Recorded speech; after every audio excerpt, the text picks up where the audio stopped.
দেখো, আগের দিন যেটা আমি বলেছিলাম সেটা হচ্ছে একটা ডিফারেন্সিয়াল প্রোটেকশন। এটা হচ্ছে ফর আমাদের কোন একটা ইকুইপমেন্ট কে প্রোটেক্ট করবার জন্য আমরা ইউজ করি, তাই তো? ডিফারেন্সিয়াল প্রোটেকশন তার আগের ক্লাসে আমরা দেখেছিলাম নর্মাল ডিফারেন্সিয়াল প্রোটেকশন, সিঙ্গেল ফেজের জন্য দেখেছিলাম আর কি। এরকম ধরো কোনো একটা ইকুইপমেন্ট আছে, এই জোনের মধ্যে একটা ইকুইপমেন্ট সাপোজ আছে, তো এইটাকে আমরা প্রোটেক্ট করব কিভাবে? না, এখানে আমাদের দুটো লাইন দেখতে পেয়েছিলাম। এবার এখানে আমাদের একটা সিটি ছিল, এই লাইনের জন্য এখানে আমাদের একটা সিটি ছিল, আবার এখানেও আমাদের আরেকটা সিটি আছে। তো নর্মাল কন্ডিশনে কি হচ্ছে, এখানে যতটা কারেন্ট ঢুকছে এই নীল রঙের লাইন দিয়ে, যতটা কারেন্ট আমার এখানে প্রবেশ করছে ততটাই কারেন্ট ওখান দিয়ে আউট হয়ে যাচ্ছে। তার মানে ইকুইপমেন্টের মধ্যে যতটা কারেন্ট ঢুকছে ততটাই আমার বেরিয়ে যাচ্ছে, এবং সেই পরিস্থিতিতে আমাদের কোনো রিলে ট্রিপ করবে না। এবং রিলেটা থাকে কোথায়, রিলের কয়েলটা থাকে কোথায় আমি বলেছিলাম যে এখানে আমাদের এই দুটো সিটিকে আমরা সিরিজে কানেক্ট করব, তাই তো? সিরিজে কানেক্ট করব এই দুটো সিটিকে। এটা আমাদের নর্মালটা ছিল, নর্মাল।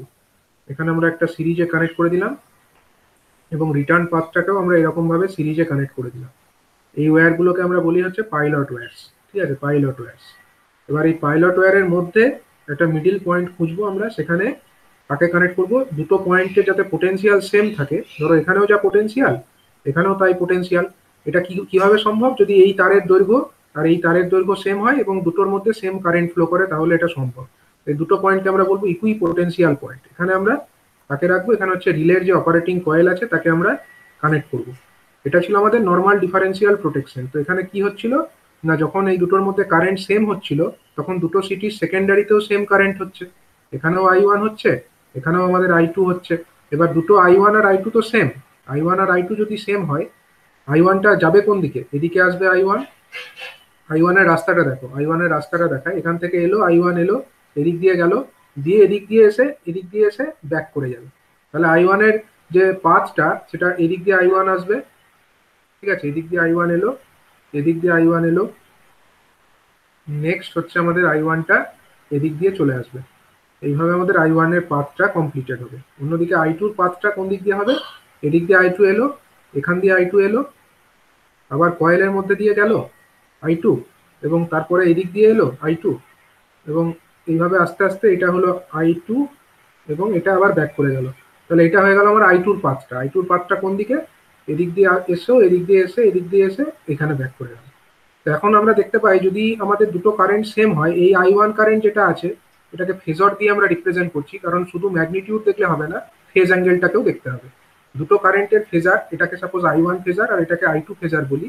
তো যদি আমাদের I1 ইজিক্যাল টু I2 হয়, তখন কি হবে? আমাদের ছোট হাতের যে I1 আর ছোট হাতের I2 তারাও সেম হবে।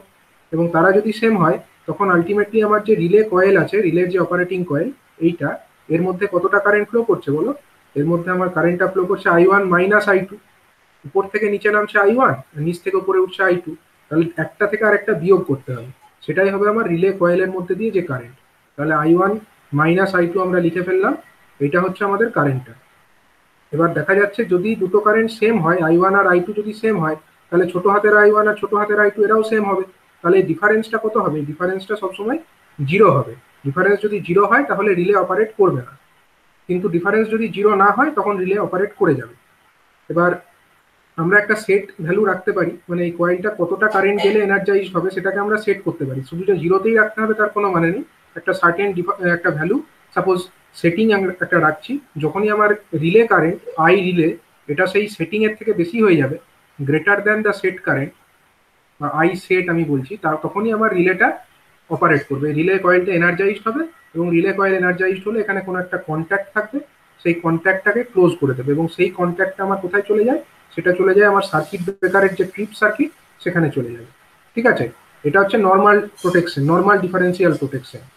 কিন্তু এখানে অসুবিধা হচ্ছিল এটাই যে কোনো কারণে যদি একটা কোর স্যাচুরেট করে যায়, তখন কোনো ফল্ট না হওয়া সত্ত্বেও আমাদের এই ধরনের রিলে অপারেট করে।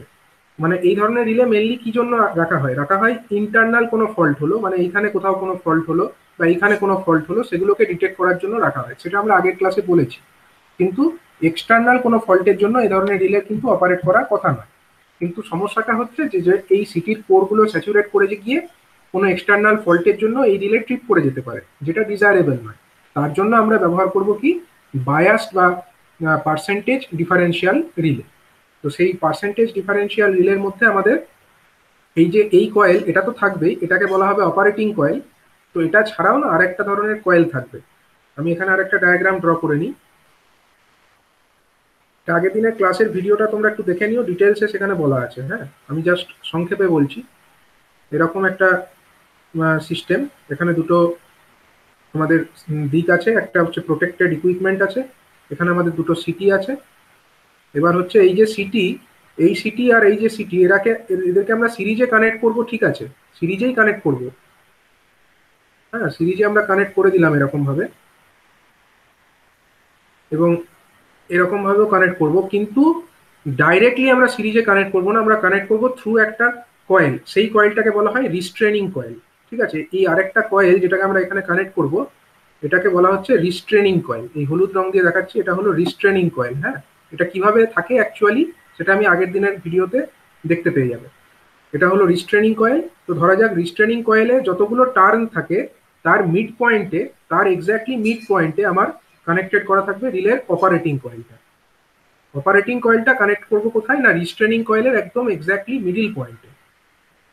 তাহলে আমার ধরা যাক এই রিস্ট্রেনিং যে কয়েল, এটাতে টোটাল কতগুলো টার্নস আছে, আমরা ধরে নিচ্ছি এনআর সংখ্যক টার্নস আছে, এন সাফিক্স আর, এটার মানে হচ্ছে number of turns in the restraining coil. যদি আমার এনআর হয় তাহলে এইটুকু অংশে কতগুলো থাকবে বলো, অর্ধেকের মধ্যে কতগুলো টার্নস থাকবে, এনআর বাই 2। আর এই বাকি অর্ধেকটুকুর মধ্যে আমার থাকবে NR by 2 number of turns. আর অপারেটিং কয়েল সাপোজ সেখানে আমরা ধরে নিচ্ছি এনও, এত সংখ্যক টার্নস আছে। ঠিক আছে, এবার এখানে যে কারেন্টের ফ্লোটা হবে, কারেন্টের ফ্লোটা কেমন হয় না, এখান দিয়ে আমার ধরো একটা কারেন্ট যাচ্ছিল I1 কারেন্ট, আর এখান দিয়ে আমাদের একটা কারেন্ট বেরিয়ে আসছিল, সেটা হচ্ছে সাপোজ I2 কারেন্ট। তো আইডিয়ালি আমরা ধরে নিতে পারি যে কোনো ফল্ট ছাড়া অবস্থায় I1 is equal to I2। তাই যদি হয় তাহলে এই কয়েলের যে সেকেন্ডারি, এখানে আমার একটা কারেন্ট হবে ছোট হাতের I1, ছোট হাতের I1 এদিক দিয়ে এলো, এদিক দিয়ে এলো, দিয়ে আলটিমেটলি আমার কোথা দিয়ে আসবে, এইখান দিয়ে আসবে ছোট হাতের I1, এসে কোথা দিয়ে যাবে, এই রাস্তা দিয়ে ব্যাক করবে। এই ছোট হাতের I1 এখান দিয়ে এলো, এখান দিয়ে এসে আবার সিটিতে ব্যাক করে গেল। এটা I1 এর ফ্লো হলো। আর I2 ফ্লোটা কোন দিকে হবে, I2 ফ্লোটা আমার ধরো এখানে আমার I2, ছোট হাতের I2, এটা হলো এইখান দিয়ে ছোট হাতের I2 এলো, দিয়ে আবার এই কয়েলের মধ্যে দিয়ে ব্যাক করলো অপারেটিং কয়েল, এখানে রিস্ট্রেনিং কয়েলের মধ্যে দিয়েও যাবে অপারেটিং কয়েল, সেখান দিয়ে I2 এলো, এবং তারপরে আবার এই তারটা দিয়ে ব্যাক করে গেল। কোথায় ব্যাক করলো না, সিটিতে ব্যাক করে গেল। তাহলে এখানে আমাদের কয়েল আর ডিস্টিনিক কয়েলের মধ্যে পার্থক্যটা কি? হ্যাঁ বলছি, দেখো এতক্ষণ পর্যন্ত আমার যদি এই কয়েলের মধ্যে যে কারেন্টের ফ্লো হচ্ছিল সেইটাই যদি একটা সেট কারেন্টের থেকে বেশি হতো, নর্মালের ক্ষেত্রে সেট কারেন্টের থেকে বেশি হয়ে গেলেই অটোমেটিক ট্রিপ করে যেত। তাহলে এই রিলের কয়েলটাকে, যে এই কয়েলটা যে এটাকে টানছে না, এই মানে এই কন্ট্যাক্টটাকে টানছে, তাকে অপোজ করার মতো কেউ ছিল না। কিন্তু এটা এখানে অ্যারেঞ্জমেন্টটা এমন থাকে যে এই যে রিস্ট্রেনিং কয়েল, এইটাতে যখন কারেন্ট ফ্লো হয় এটা একটা বিপরীতমুখী একটা টর্ক সৃষ্টি করে। মানে অপারেটিং কয়েলটা যেদিকে টর্ক সৃষ্টি করে, রিস্ট্রেনিং কয়েল তার বিপরীত দিকে একটা টর্ক সৃষ্টি করে। কিভাবে করে, আগের দিনের ভিডিওটা একটু দেখে নিই। তো এটা হচ্ছে একটা বিপরীতমুখী একটা টর্ক সৃষ্টি করবে, এবং টর্কটা কার সঙ্গে সমানুপাতিক হয় জানো, টর্ক হচ্ছে এমএমএফ এর সঙ্গে সমানুপাতিক হয়। কোনো কয়েলের মধ্যে কতটা টর্ক তৈরি হবে সেটা ডিপেন্ড করে তার এমএমএফ এর উপরে। এমএমএফ কথাটার অর্থ হচ্ছে ম্যাগনেটোমোটিভ ফোর্স। তো এখন এই যে আমার এনও নাম্বার অফ টার্নস আছে অপারেটিং কয়েলের মধ্যে, এখানে কতটা এমএমএফ তৈরি হয়েছে বলো। এখানে আমরা MMF in the operating coil যদি আমরা বলি, MMF in OP operating coil যেহেতু, সেটা আমার কার সঙ্গে সমান হবে বলো, নাম্বার অফ টার্নস গণিত এর মধ্যে কতটা কারেন্ট আসছে। নাম্বার অফ টার্নস এতে কত, নাম্বার অফ টার্নস হচ্ছে এনও, এতগুলোই তো টার্নস আছে না অপারেটিং কয়েলের মধ্যে, আর এতে কারেন্ট কত আসছে, উপর থেকে নিচে নামছে I1, নিচ থেকে উপরে উঠছে I2, তাহলে রেজাল্টেন্ট কারেন্ট কত, I1 মাইনাস I2। ঠিক আছে, I1 মাইনাস I2, এটা হচ্ছে রেজাল্টেন্ট কারেন্ট। তাহলে রেজাল্টেন্ট এমএমএফ হচ্ছে number of turns multiplied by this current. ঠিক আছে, এটা হচ্ছে অপারেটিং কয়েলের মধ্যেকার এমএমএফ। অন্যদিকে এই যে রিস্ট্রেনিং কয়েল, মানে এই হলুদ রঙের দেখানো আছে, এটার মধ্যে কতটা এমএমএফ তৈরি হবে বলো, MMF in the restraining coil it will be, বলো এইটুকুর মধ্যে কতটা কারেন্ট ফ্লো হচ্ছে, এইটুকু অংশের মধ্যে, এই রিস্ট্রেনিং কয়েলের এইটুকু অংশের মধ্যে কতটা কারেন্ট আসছে, এই I2 কারেন্টটাই আসছে, এইখান দিয়ে ব্যাক করে যাচ্ছে, তার মানে এইটুকু অংশের মধ্যে I2 কারেন্ট। অন্যদিকে রিস্ট্রেনিং কয়েলের এইটুকু যে অংশ, সেখানে কত কারেন্ট যাচ্ছে বলো, এই I1 কারেন্টটা এই দিক দিয়ে আসছে, মানে এইটুকু অংশের জন্য না, এমএমএফ কত হবে? এইটুকু অংশের জন্য প্রথমে এইটুকু অংশের জন্য এমএমএফ তৈরি হবে আমার এনআর গণিত, সরি এনআর নয়, এনআর/2 গণিত I1, এই পরিমাণ এমএমএফ তৈরি হচ্ছে। অন্যদিকে এই দিকের যে অংশটা, এটার জন্য হচ্ছে nr/2 plus I2, sorry into I2। ঠিক আছে, তার মানে আমরা এখান থেকে nr/2 যদি কমন নিয়ে নিই তাহলে কত হচ্ছে? MMF in the restraining coil, MMF in the restraining coil it will be nr/2 যদি আমরা কমন নিই বা শুধু এনআরটাকেই যদি কমন নিই তাহলে আমরা লিখতে পারি এনআর কমন নিয়ে I1 প্লাস I2/2। ঠিক আছে, I1 প্লাস I2/2 এটা হচ্ছে আমার দা রিস্ট্রেনিং কয়েল যেটা আছে তার মধ্যেকার এমএমএফ। তাহলে এই রিস্ট্রেনিং কয়েলের যে এমএমএফ সেটার জন্য একটা টর্ক তৈরি করবে, টর্কটা আবার এমএমএফ এর সঙ্গে সমানুপাতিক। এই অপারেটিং কয়েলে যে টর্ক তৈরি করবে সেটা আবার অপারেটিং কয়েলের এমএমএফ এর সঙ্গে সমানুপাতিক। তাহলে রেজাল্টেন্ট যে টর্কটা তৈরি হবে সেটা কার সঙ্গে সমানুপাতিক হবে বলো? অপারেটিং কয়েল চাইছে একটা দিকে ঘোরাতে আর রিস্ট্রেনিং কয়েল চাইছে অন্য দিকে ঘোরাতে, তাহলে জিতবেটাকে? এদের বিয়োগফল যদি একটা নির্দিষ্ট ভ্যালু থেকে বেশি হয় তাহলেই সেটা জিতবে। এবার আমাকে দেখতে হবে কে জিতছে এদের মধ্যে। তাহলে আমরা সেটা পাবো হচ্ছে টি অপারেটিং, আমি টর্ক বোঝানোর জন্য টি ইউজ করছি, অপারেটিং কয়েলের টর্ক মাইনাস রিস্ট্রেনিং কয়েলের টর্ক। এই যে বিয়োগফল it will be proportional to কার সঙ্গে? এই অপারেটিং কয়েলের যে এমএমএফ মাইনাস রিস্ট্রেনিং কয়েলের যে এমএমএফ। অপারেটিং কয়েলের এমএমএফটা কত? এটা হচ্ছে আমার NO into I1 minus I2, এটা হচ্ছে আমার অপারেটিং কয়েলের MMF, NO multiplied by I1 minus I2। আর রিস্ট্রেনিং কয়েলের এমএমএফটা কত? NR divided by 2 into I1 plus I2। ঠিক আছে, এটা হচ্ছে রিস্ট্রেনিং কয়েলের এমএমএফ। তাহলে এই দুটোর যে বিয়োগফল সেটাই হচ্ছে আমার টর্কের সঙ্গে সমানুপাতিক। ঠিক আছে, তার মানে আমরা যদি বিয়োগফলটা ক্যালকুলেট করি, বিয়োগফলটা কত হচ্ছে বলো? আমরা দেখতে পাচ্ছি এটা হলো মানে এটা মানে এই যে এই টর্কটা operating minus restraining it should be greater than some set value. ঠিক আছে, একটা স্প্রিং থাকে, স্প্রিং এর একটা এফেক্ট থাকে, তো সেই কেটাকে আমরা এটাকে সাপোজ একটা সাম কনস্ট্যান্ট কে ধরে নিলাম, হ্যাঁ, তার থেকে বেশি হতে হবে তবে গিয়ে রিলেটা ট্রিপ করবে। তার মানে হচ্ছে যে NO multiplied by I1 minus I2 that should be greater than K plus this constant K plus some NR into I1 plus I2 divided by 2। ঠিক আছে, some constant K into I1 plus I2 by 2। এখানে NR এই কেটা হচ্ছে একটা spring এখানে থাকে যেটাও কিনা রিস্ট্রেনিং ফোর্স অফার করে, তার সঙ্গে মানে সেটাকে আমরা কে দিয়ে রিপ্রেজেন্ট করলাম। ঠিক আছে, এখন যদি আমরা এই I1 মাইনাস I2 যেটা আমার হচ্ছে ডিফারেন্সিয়াল কারেন্ট, এটাকে আমি Y বলি, তাহলে এটা কিরকম হচ্ছে?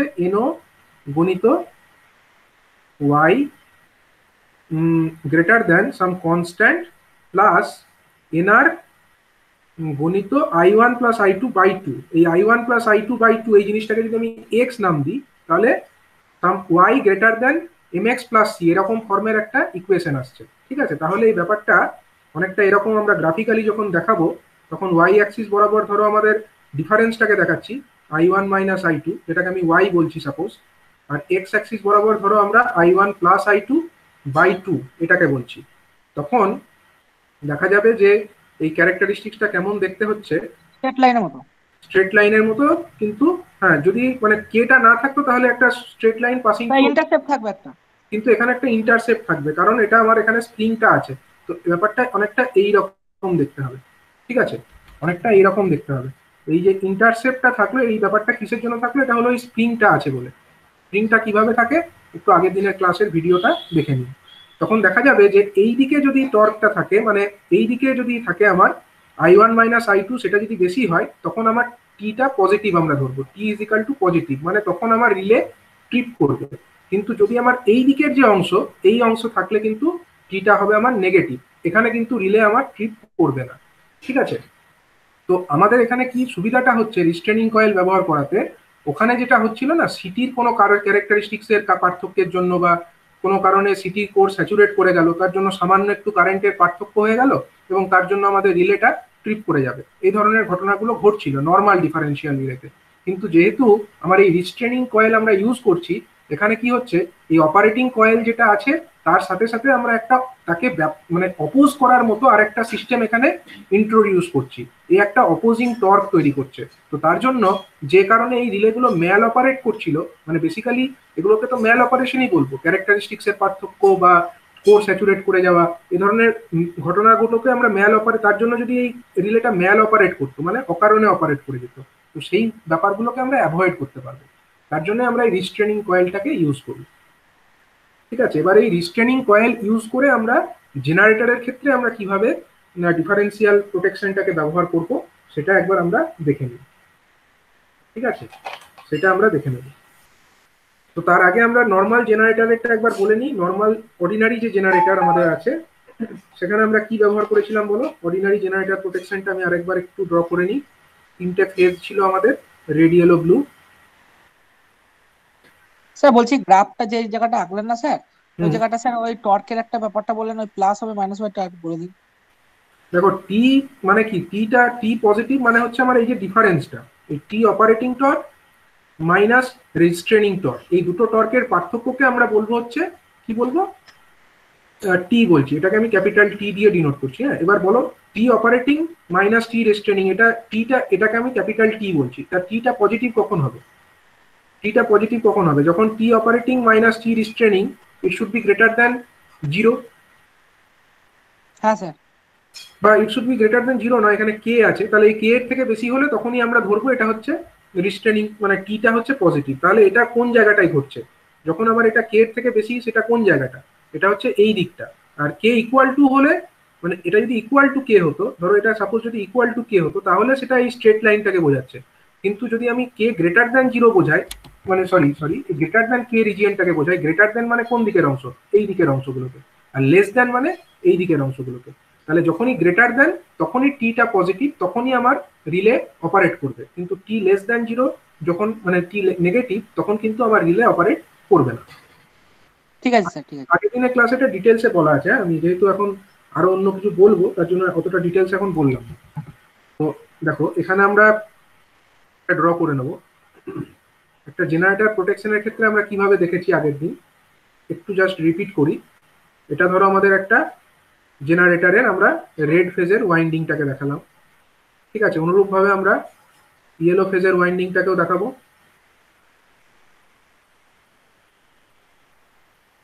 এবং এখানে আমাদের থাকবে একটা ব্লু ফেজের ওয়াইন্ডিংও থাকবে। তিনটে ফেজ দেখিয়ে নিলাম। আচ্ছা, জেনারেটর থেকে এগুলো বেরোচ্ছে, জেনারেটরের যে একটা প্রান্ত সেগুলো হচ্ছে স্টার কানেক্টেড থাকে, আমরা জানি জেনারেটরে মানে ওয়াইন্ডিং গুলো কিসে কানেক্টেড থাকে? স্টারে কানেক্টেড থাকে। এবং সেই স্টার পয়েন্ট, মানে এই যে যে পয়েন্টে কানেক্টেড থাকে সেটা কি পয়েন্ট বলে? নিউট্রাল পয়েন্ট বলে। Neutral point. নিউট্রাল পয়েন্টটা কি সরাসরি গ্রাউন্ডের সঙ্গে যুক্ত না থাকে? স্যার, এটা রেজিস্টারের মাধ্যমে। একটা রেজিস্টারের মাধ্যমে এটাকে আমরা গ্রাউন্ড করে থাকি। তাহলে এইরকম আমরা কানেক্ট করে দিলাম। ঠিক আছে, এবার আমাকে ইউজ করতে হবে থ্রি ফেজ সিস্টেম। আচ্ছা, জেনারেটর থেকে যেটা বেরোচ্ছে সেখান থেকে আমরা একটা ব্রেকার লাগাবো নিশ্চয়ই। জেনারেটর থেকে আমরা সরাসরি তো কোনো ট্রান্সফরমারে দিয়ে দেবো না, আমরা এখানে একটা ব্রেকারের মাধ্যমে ইউজ, মানে সেটাকে কানেক্ট করবো, সার্কিট ব্রেকার। তো ধরো এখানে একটা সার্কিট ব্রেকারকে আমরা দেখাচ্ছি।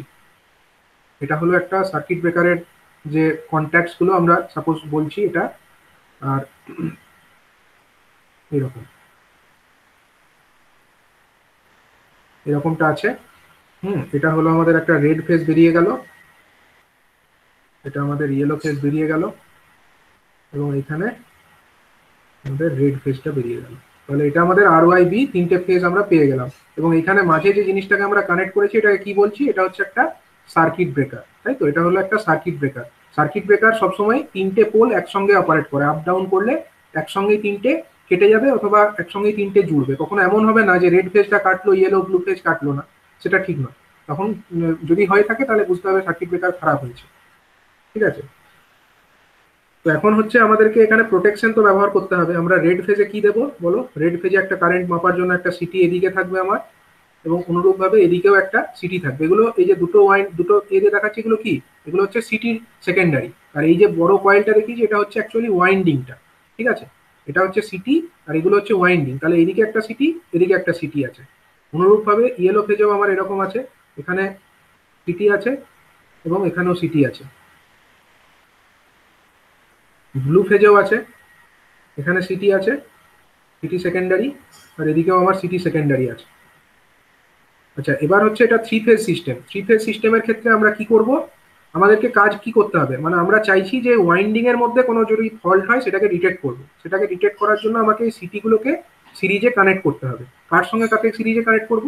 রেড ফেজের, দেখো রেড ফেজের এটা আমরা সিটি ওয়ান বলতে পারি, এটা যেটা আমার শুরুর দিকে আছে সেটাকে আমি সিটি ওয়ান বললাম, আর এইদিকে সিটিটাকে আমি সাপোজ সিটি টু নাম দিলাম। তাহলে রেড ফেজের ক্ষেত্রে আমরা সিটি ওয়ানের সঙ্গে সিটি টু যেটা আছে তাদেরকে আমরা সিরিজে কানেক্ট করব। কিভাবে করব? তার দিয়ে, পাইলট ওয়্যার দিয়ে, পাইলট ওয়্যার নেবো, এরকম আমরা নিলাম। আচ্ছা, এখানে আমাদের কি ইউজ করতে হয় আমি বলেছিলাম, রেজিস্ট্যান্স গুলোকে ব্যালেন্স করার জন্য একটা অ্যাডজাস্টেবল রেজিস্টার আমরা ব্যবহার করব, তাই না? অ্যাডজাস্টেবল রেজিস্টার, এটা আমি তার আগের দিনের ক্লাসে বলেছি। যদি যেহেতু পাইলট ওয়্যারের রেজিস্ট্যান্স গুলো পার্থক্য হয়ে যেতে পারে যদি দৈর্ঘ্য সেম না হয়, তো সেই কারণে আমরা ইউজ করব কি, এখানে অ্যাডজাস্টেবল রেজিস্টার আমরা ব্যবহার করলাম। এটা আমার রেড ফেজের জন্য হলো। ইয়েলো ফেজের জন্য অনুরূপভাবে এখানে আমার ইয়েলো ফেজ থেকে যেটা বেরিয়ে এলো, মানে সিটি ওয়ান থেকে আমরা কি করব, এখানে আমরা একটা অ্যাডজাস্টেবল রেজিস্টার নেব, নিয়ে সেই অ্যাডজাস্টেবল রেজিস্টারের পরে যেটা বেরোবে সেটাকে আমরা কানেক্ট করে দেবো এখানে ইয়েলো ফেজের সিটিতে কানেক্ট করে দেবো। হয়ে গেল। ঠিক আছে, এবার হচ্ছে আমাদের ব্লু ফেজ। ব্লু ফেজের জন্য আমরা কি করব, এখান থেকে আমরা তার নিলাম পাইলট ওয়্যার নিয়ে সেটাকে আমরা থ্রু আর একটা রেজিস্টার মানে অ্যাডজাস্টেবল রেজিস্টার, তার মাধ্যমে আমরা কানেক্ট করে দেবো কোথায় না, এই ব্লু ফেজের সঙ্গে কানেক্ট করে দেবো। ঠিক আছে, কানেক্ট তো করে দিলাম। এবারে হচ্ছে আমাদেরকে রিটার্ন পাথটাও তো দেখাতে হবে। রিটার্নটা হবে কি করে, দেখো এই দিকের যে সিটিগুলো আছে এই দিকগুলো তো ফ্রি, এর এদিকটা ফ্রি, এর এদিকটা ফ্রি, আর এদিকটা ফ্রি, এগুলোকে ফ্রি এন্ডগুলোকে আমরা কিসে কানেক্ট করবো, এগুলোকে আমরা স্টারে কানেক্ট করে দেবো। এগুলো স্টার হয়ে একটা স্টার পয়েন্ট তৈরি হলো। অনুরূপভাবে এই দিকেও এইগুলোকে আমরা জুড়ে একটা স্টার পয়েন্ট পেয়ে যাবো। সিটি সেকেন্ডারি গুলোকে এই দিকগুলোকেও জুড়ে একটা স্টার পয়েন্ট পেয়ে গেলাম। তাহলে এই একটা স্টার পয়েন্ট আর এই আর একটা স্টার পয়েন্ট, এই দুটোকে আমরা জুড়ে দেবো। এটাই হয়ে যাবে আমাদের কি পাথ, এটাই হয়ে যাবে আমাদের রিটার্ন পাথ। ঠিক আছে, এই দিক দিয়ে কারেন্টটা আমার রিটার্ন করবে।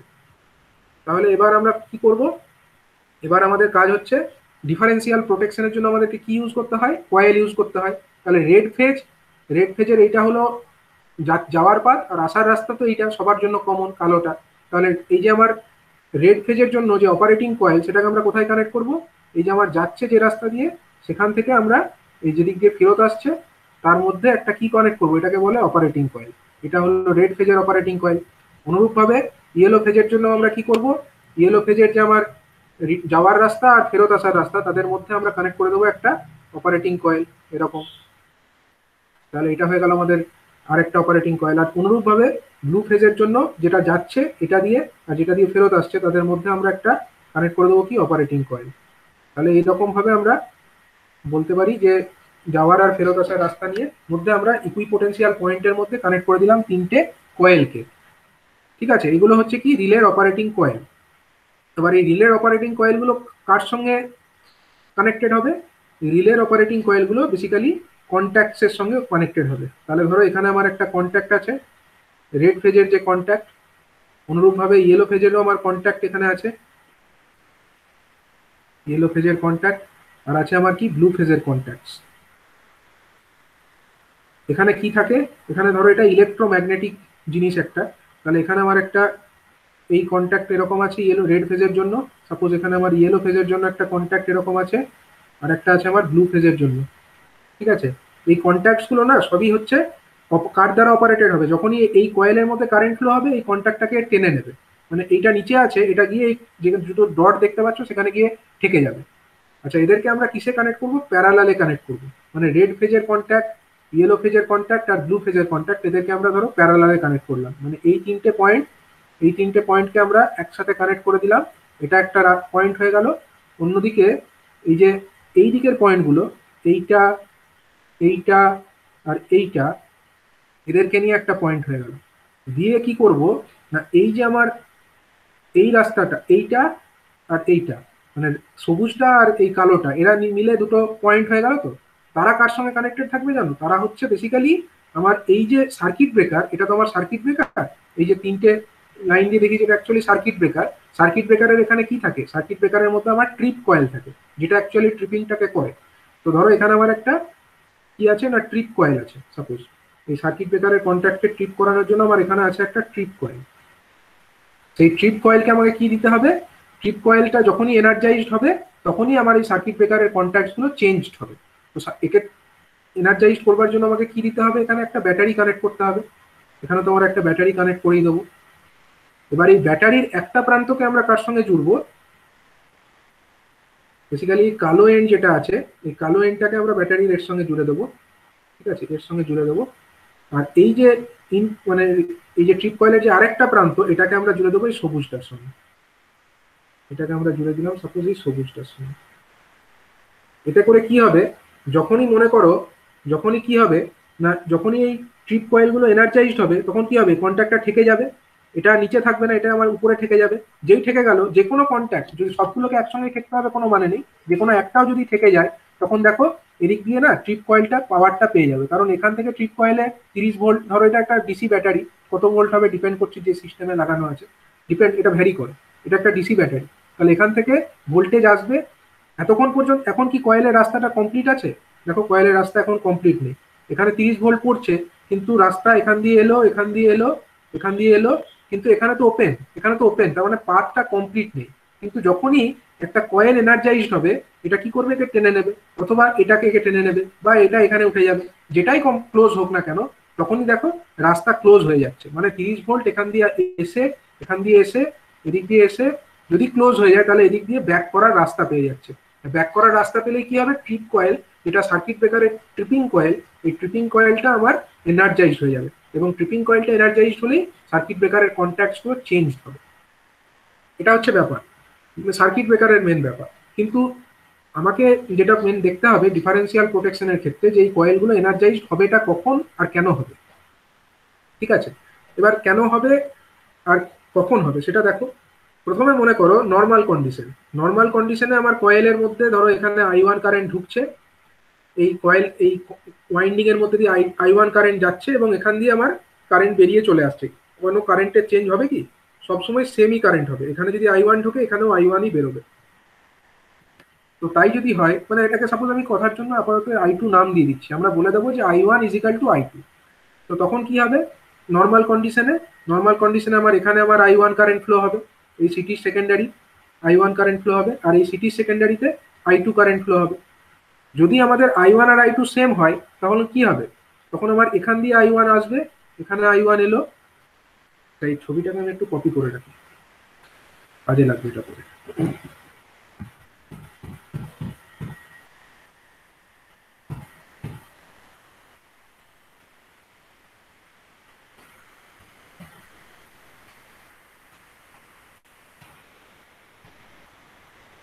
দেখো প্রথমে কি হচ্ছে, আমার যখন আমার I1 আর I2 দুটো কারেন্ট সেম আছে, তখন কি হবে, এখানে আমার I1 কারেন্ট ফ্লো হবে, হবে তো, এখানে I1 ফ্লো হবে, আর এখানে আমার কত ফ্লো হবে, I2 ফ্লো হবে। দিয়ে এবার রাস্তাটা দেখো, এখান দিয়ে I1 এলো, এখান দিয়ে I1 এলো, I1টা ব্যাক করবে কোথা দিয়ে, এই রেড ফেজের এই কয়েলটা দিয়ে ব্যাক করে এদিক দিয়ে ফেরত চলে আসবে। তাহলে আমার I1 কারেন্টটা আমার এখান দিয়েও ফ্লো করবে, এখান দিয়ে I1 ফ্লো করলো, এখান দিয়ে I1 ফ্লো করবে, এখান দিয়ে আবার ব্যাক করে যাবে। অনুরূপভাবে I2টার ক্ষেত্রে কি হবে, I2টা এখান দিয়ে এলো, এদিক দিয়ে আসবে, এদিক দিয়ে যাবে, এদিক দিয়ে গিয়ে এদিক দিয়ে ব্যাক করে যাবে। তাহলে রিলে কয়েলের মধ্যে নেট কারেন্টটা কত হলো, একটা হচ্ছে I1 যেটা উপর থেকে নিচে নামছে, আর I2 নিচ থেকে উপরে উঠছে। রেজাল্টেন্ট কারেন্ট কত বলো, রেড ফেজের মধ্যে I1 - I2। দুটো যদি সেম হয়, I1 আর I2 যদি সেম হয়, তাহলে ডিফারেন্সটা তো আমার জিরো হবে। জিরো হবে মানে এই কয়েলের মধ্যে বেসিক্যালি কোনো কারেন্ট ফ্লো করবে না, রেজাল্টেন্ট কোনো কারেন্টই ফ্লো করবে না। যদি কয়েলের মধ্যে কোনো কারেন্টই না ফ্লো করে, তাহলে এটা একে টানবে না। তার মানে এই কয়েলটা, তার মানে কোনো এমএমএফ তৈরি হবে না তো? তার মানে কোনো এমএমএফ তৈরি হবে না, এবং একে টানার মতো কেউ থাকবে না। তার মানে তখন নর্মাল চলবে। নর্মাল কন্ডিশনে তো চলারই কথা, তখন কি সার্কিট ব্রেকার ট্রিপ হওয়ার কথা, কথা তো নয়। তাহলে নর্মাল কন্ডিশনে এইভাবে সার্কিটটা চলতে থাকবে। এবার মনে করো কোনো কারণে একটা ফল্ট হয়েছে, এবং ফল্টটা হচ্ছে একটা এক্সটার্নাল ফল্ট। কি fault, external fault. External fault বলতে আমরা কি বুঝি, মানে প্রোটেক্টেড জোন যেটা আছে তার বাইরেকার অংশে কোনো একটা ফল্ট হয়েছে। মনে করো প্রোটেক্টেড জোন আমার কতটুকু, না এই এতটুকু, এই সিটি থেকে শুরু করে আপ টু এই সিটি পর্যন্ত, এটা হলো আমার প্রোটেক্টেড জোন। এই জোনের বাইরে কোথাও ফল্ট হয়েছে, মানে ধরো সার্কিট ব্রেকারের পরে এখানে কোথাও একটা লাইন টু আর্থ একটা ফল্ট হয়ে গেছে, হয়েছে তো, লাইন টু আর্থ একটা ফল্ট হয়েছে। তাহলে এক্ষেত্রে কি হবে, সার্কিট ব্রেকার মনে করো ক্লোজ আছে, আমি ছবিটা যেটা দেখিয়েছি এটা ক্লোজ কন্ডিশনের ছবি নয়, কিন্তু মনে করো এটা ক্লোজ আছে, এটাও ক্লোজ আছে এবং এটাও ক্লোজ আছে। তো সেই পরিস্থিতিতে কি হবে, এই রেড ফেজের মধ্যে যে একটা হিউজ কারেন্ট ফ্লো হবে, দুটো ফেজেই কারণ মানে এই রেড ফেজের মধ্যে হিউজ কারেন্ট ফ্লো হবে, অন্য দুটো ফেজের মধ্যে অতটা হিউজ কারেন্ট ফ্লো হবে না। তখন কি হচ্ছে দেখো, এই আমার সিটি 1 যেটা আমার রেড ফেজের কয়েলের শুরুর এন্ডে লাগানো আছে, আর কয়েলের পরে যেটা লাগানো আছে সেটা সিটি 2, দুটোর মধ্যে কি আলাদা আলাদা কারেন্ট ফ্লো হচ্ছে? তা কিন্তু নয়। রেড ফেজের এখানেও রেড I1 ফ্লো হলে এখানেও I1ই ফ্লো হবে, কারণ ফলটা তো হয়েছে পরে।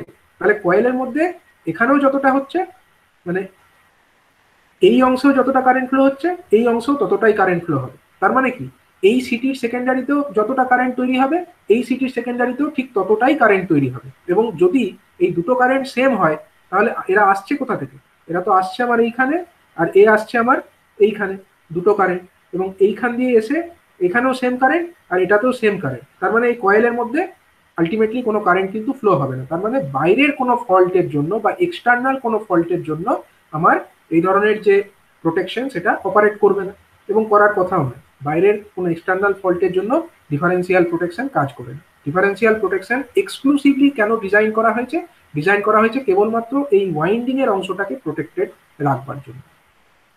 ঠিক আছে, তার মানে এক্সটার্নাল ফল্টের জন্য এটা কোনো অপারেট করবে না। এবার মনে করো এক্সটার্নাল একটা কি ফল্ট হয়েছে না, একটা আমাদের লাইন টু লাইন ফল্ট হয়ে গেছে, বাইরে লাইন টু লাইন, মানে মনে করো রেড ফেজের সঙ্গে ইয়েলো ফেজ শর্ট হয়ে গেছে। তখন আমার কারেন্টটা কেমন ফ্লো করবে বলো? তখন হচ্ছে কারেন্টটার ডাইরেকশনটা দেখো, কারেন্ট হচ্ছে আমার এদিক দিয়ে আসবে, এখান দিয়ে এসে কারেন্টটা এদিক দিয়ে এসে এদিক দিয়ে ব্যাক করে যাবে। ঠিক আছে, এদিক দিয়ে তো কারেন্ট ব্যাক করার রাস্তা আছে, মানে এদিক দিয়ে এলো, একটা রেড ফেজ দিয়ে এলো আর একটা ইয়েলো ফেজ দিয়ে ব্যাক করে গেল। তখন আমার কি হবে, তখন আমার এইখানে একটা হিউজ কারেন্ট ফ্লো হবে এই সিটিতে, মানে এই সিটিটা যেখানে কানেক্টেড আছে এখানেও হিউজ কারেন্ট হবে, এখানেও সেম অ্যামাউন্ট অফ কারেন্ট হবে। অন্যদিকে ইয়েলো ফেজের ক্ষেত্রেও এখানে একটা হিউজ কারেন্ট হবে এবং এখানে একটা হিউজ কারেন্ট হবে। কিন্তু একটা জিনিস লক্ষ্য করো, এই সিটি 1 যেটা আমার রেড ফেজে কানেক্টেড আছে তার সেকেন্ডারিতে একটা কারেন্ট ফ্লো হবে হিউজ অ্যামাউন্ট, সাপোজ I1। অন্যদিকে এই সিটি 2 যেটা আমার রেড ফেজে কানেক্টেড আছে এর এখানেও একটা huge amount of current flow হবে, সেটাও হচ্ছে কত, এই I1ই হবে। দুটোর মধ্যে কোনো পার্থক্য হবে না, কারণ এখানেও যতটা কারেন্ট যাচ্ছে এখানেও ততটা কারেন্ট যাচ্ছে। তাহলে এই সেকেন্ডারিতেও যতটা হবে এই সেকেন্ডারিতেও ততটাই হবে। এবং এরা যদি সেম হয় তখন কি হবে, আমার এইখানে যে I1 আসবে এবং এখান দিয়ে যে আমার I2টা বেরিয়ে যাবে, দুটো তো সেম। তো দুটো যদি সেম হয় তাহলে কয়েলের মধ্যে কোনো কারেন্ট যাবে কি, যাবে না, কয়েলের মধ্যে কোনো কারেন্ট যাবে না। অনুরূপভাবে ইয়েলো ফেজের ক্ষেত্রে দেখো, ইয়েলো ফেজের ক্ষেত্রে আমার এইখান দিয়ে একটা হিউজ কারেন্ট যাচ্ছে, মানে ইয়েলো ফেজের ক্ষেত্রে এখান দিয়ে একটা হিউজ কারেন্ট যাবে, I2 কারেন্ট, আর সরি I1 কারেন্ট। আর অন্যদিকে ইয়েলো ফেজের এই সিটির মধ্যেও এদিক দিয়ে একটা হিউজ কারেন্ট যাচ্ছে, মানে এখানেও একটা হিউজ কারেন্ট যাবে, কিন্তু দুটো কারেন্ট সেম, এই কারেন্টও যা এই কারেন্টও তাই। তাহলে কয়েলের মধ্যে কোনো কারেন্ট তো যাবে না। কয়েলের মধ্যে যদি কোনো কারেন্ট না যায় তাহলে কয়েলটা এই কন্ট্যাক্টসগুলোকে টানতে পারবে না এবং রিলেটেড সার্কিট ব্রেকারে কোনো ট্রিপ সিগন্যালও যাবে না। তার মানে তখনও নর্মাল কন্ডিশনেই, মানে তখনও মানে আমার এই ডিফারেন্সিয়াল প্রোটেকশনটা অপারেট করবে না। কিন্তু ডিফারেন্সিয়াল প্রোটেকশন যেটাকে আমি কেবলমাত্র এই ইন্টারনাল কোনো ফল্টের জন্য রেখেছি সেটা অপারেট করবে না। এবং এই কারণে বলা হয় যে ডিফারেন্সিয়াল প্রোটেকশন এক্সটার্নাল ফল্টের জন্য অপারেট করে না। আমরা দুটো কন্ডিশনেই দেখে নিলাম, লাইন টু লাইন ফল্টেও দেখলাম এবং লাইন টু আর্থ ফল্টেও দেখলাম। এবার ভাবো আমরা এখানে একটা ইন্টারনাল ফল্টের কথা বিবেচনা করি। ইন্টারনাল ফল্ট কিরকম হয়, ইন্টারনাল ফল্ট হয় আমার, মনে করো যে রেড ফেজটা যেটা আছে এটা গ্রাউন্ডের সঙ্গে টাচ হয়ে গেছে, এখানে আমার গ্রাউন্ড ফল্ট হয়ে গেছে মনে করো। তখন কি হবে, এটা তো আমার প্রোটেক্ট, মানে দুটো সিটির মাঝে কোনো একটা জায়গায় হয়েছে, তখন আমার এখানে একটা ফল্ট হয়েছে। এবার হচ্ছে এই ফল্ট কারেন্টটা ব্যাক করবে কোথা দিয়ে, ফল্ট কারেন্টটা আমার ব্যাক করার রাস্তা বলো কোনটা, এখানে একটা গ্রাউন্ড আছে আর এখানে একটা গ্রাউন্ড আছে, তাহলে দুটো গ্রাউন্ড ভার্চুয়ালি আমরা ভাবতে পারি এরা কানেক্টেড। এই দুটো গ্রাউন্ড হচ্ছে কানেক্টেড, মানে কারেন্টের যে রাস্তাটা সেটা এরকম হবে, এখান দিয়ে একটা হিউজ কারেন্ট যাবে, রেড ফেজের সিটির মধ্যে দিয়ে যাবে, কয়েলের মধ্যে দিয়ে যাবে, দিয়ে এখান দিয়ে ফল্ট কারেন্ট, সাপোজ এটাকে আমরা IF নাম দিচ্ছি, IF কারেন্ট গ্রাউন্ডে গেল, গ্রাউন্ড থেকে গিয়ে এই ডটেড লাইন হয়ে এই নিউট্রাল হয়ে এই গ্রাউন্ড কারেন্টটা আবার এখানে ব্যাক করে যাবে, তাই তো? তার মানে কি, এই যে সিটিটা রেড ফেজের সিটি, এখানে একটা হিউজ কারেন্ট ফ্লো হবে, এই সিটির সেকেন্ডারিতে একটা হিউজ কারেন্ট ফ্লো হবে, কিন্তু রেড ফেজের যে অপর একটি সিটি আছে এই সিটি 2 এর মধ্যে কি সেই কারেন্টটা ফ্লো হবে? তা কিন্তু হবে না। দেখো কারেন্টটা যাচ্ছে এই দিক দিয়ে, কারেন্টের যাওয়ার রাস্তাটা দেখো, কারেন্টটা আসবে দিক দিয়ে, দিয়ে তো গ্রাউন্ড হয়ে ব্যাক করে গেল, তাহলে এই দিকে তো কারেন্ট গেল না, এদিকে কি কারেন্ট গেল? এইদিকে আর কোনো কারেন্ট কিন্তু যাবে না। তাহলে এইদিকে যদি কারেন্ট না যায়, তার মানে এই সিটির মধ্যে কোনো কারেন্ট ফ্লো হবে না, বা হলেও কোনো ব্যবস্থা যদি থাকে, ডাবল ফেড সিস্টেম বা কিছু থাকে যদি, সেক্ষেত্রে আমাদের হতে পারে। কিন্তু এক্ষেত্রে অল্টারনেটর প্রোটেকশনের ক্ষেত্রে আমরা বলতে পারি যে এই দুটো কারেন্ট কিন্তু সেম হবে না। মানে অল্টারনেটর প্রোটেকশনের ডাবল ফিডের ব্যাপারও নেই। তো বেসিক্যালি আমরা বলতে পারি যে এখান দিয়ে গ্রাউন্ড কারেন্টটা ফ্লো হয়ে গেল, গ্রাউন্ড কারেন্ট ফ্লো হলো, মানে এইখানে কিন্তু কোনো কারেন্ট নেই, যা কারেন্ট সব এখান থেকে গ্রাউন্ডে চলে যাচ্ছে। তাহলে এই যে কারেন্ট, এখানে হিউজ কারেন্ট ফ্লো হচ্ছে, তাহলে এই সিটির সেকেন্ডারিতে একটা হিউজ কারেন্ট ফ্লো হবে। সাপোজ এখানে আমরা একটা I1 কারেন্ট বলে দিই ফ্লো হচ্ছে, কিন্তু এই সিটির সেকেন্ডারিতে কত কারেন্ট ফ্লো হবে? এখানে তো কারেন্টই নেই, তাহলে সেকেন্ডারিতেও কোনো কারেন্ট ফ্লো হবে না। সাপোজ এটা 0 অ্যাম্পিয়ার ফ্লো হচ্ছে, তাহলে দেখো এবার এই কারেন্টটা I1 এলো, এখানে আমার I1 আসবে, এখানেও আমার I1 এলো, আর এখান দিয়ে কত যাচ্ছে? ফেরত যাচ্ছে কত? রিটার্ন পাথে 0 অ্যাম্পিয়ার, এখান দিয়ে 0 অ্যাম্পিয়ার। তাহলে এই I1 কারেন্টটা যাবে কোন দিক দিয়ে? এর কাছে রাস্তা কোনটা? এই কয়েলের মধ্যে দিয়ে আসতে হবে, কয়েলের মধ্যে দিয়ে I1 কারেন্টকে আসতে হবে, কয়েলের মধ্যে দিয়ে I1 কারেন্ট আসবে, এদিক দিয়ে যাবে, এদিক দিয়ে গিয়ে ব্যাক করে যাবে। তাহলে এক্ষেত্রে আমরা বলতে পারি যে কয়েলের মধ্যে কিন্তু কেবলমাত্র এই I1 কারেন্টই ফ্লো হচ্ছে, কারণ এই I2 কারেন্ট এখানে নেই, এটা তো 0। তাহলে এখান দিয়ে আর রিটার্ন এদিক দিয়ে কিছু যাচ্ছে না, উপরের দিকে নো কারেন্ট, উপরের দিকে নো কারেন্ট, খালি উপর থেকে নিচে একটা কারেন্ট আসছে, সেটা হচ্ছে I1 which is proportional to this fault current। তার মানে একটা হিউজ কারেন্ট আমার এই কয়েলের মধ্যে ফ্লো করবে, এবং কয়েলটা এনার্জাইজড হয়ে এটাকে টেনে নেবে, কন্ট্যাক্টটাকে টেনে নেবে। কন্ট্যাক্টটাকে যদি টেনে নেয়, তখন আমার এই কন্ট্যাক্টটা কিরকম হয়ে যাবে? এইরকম হয়ে যাবে। তখন আমার রাস্তাটা দেখো, এই ট্রিপ কয়েলটা ভোল্টেজ পেয়ে যাবে। এখানে ধরো একটা ভোল্টেজ দেওয়া আছে, ট্রিপ কয়েল ভায়া হয়ে এদিক থেকে এসে এই সবুজ রঙের কয়েল হয়ে, সবুজ রঙের তার হয়ে এদিক থেকে ক্লোজ হয়ে কালো রঙের যে তারটা এদিক হয়ে ব্যাক করে দেবে, মানে ট্রিপ কয়েলটা তখন পাওয়ার পেয়ে যাবে। ট্রিপ কয়েল যদি পাওয়ার পেয়ে যায়, সার্কিট ব্রেকার তখন এইরকম অফ অবস্থায় থেকে যাবে, মানে এটা যদি ক্লোজ থেকে থাকে সেখান থেকে এটা অফ হয়ে যাবে। ঠিক আছে, তার মানে একটা ইন্টারনাল যদি আমরা দেখি যে একটা লাইন টু আর্থ ফল্ট, তার জন্য কিন্তু ডিফারেন্সিয়াল প্রোটেকশন কাজ করলো লাইন টু আর্থ ফল্টের জন্য। এবার লাইন টু আর্থের জায়গায় যদি আমার লাইন টু লাইন ফল্ট হতো, তখন কি হতো? লাইন টু লাইন ফল্ট মানে কি বোঝায়? তখন দেখো ছবিটা এরকম হয়ে যেত।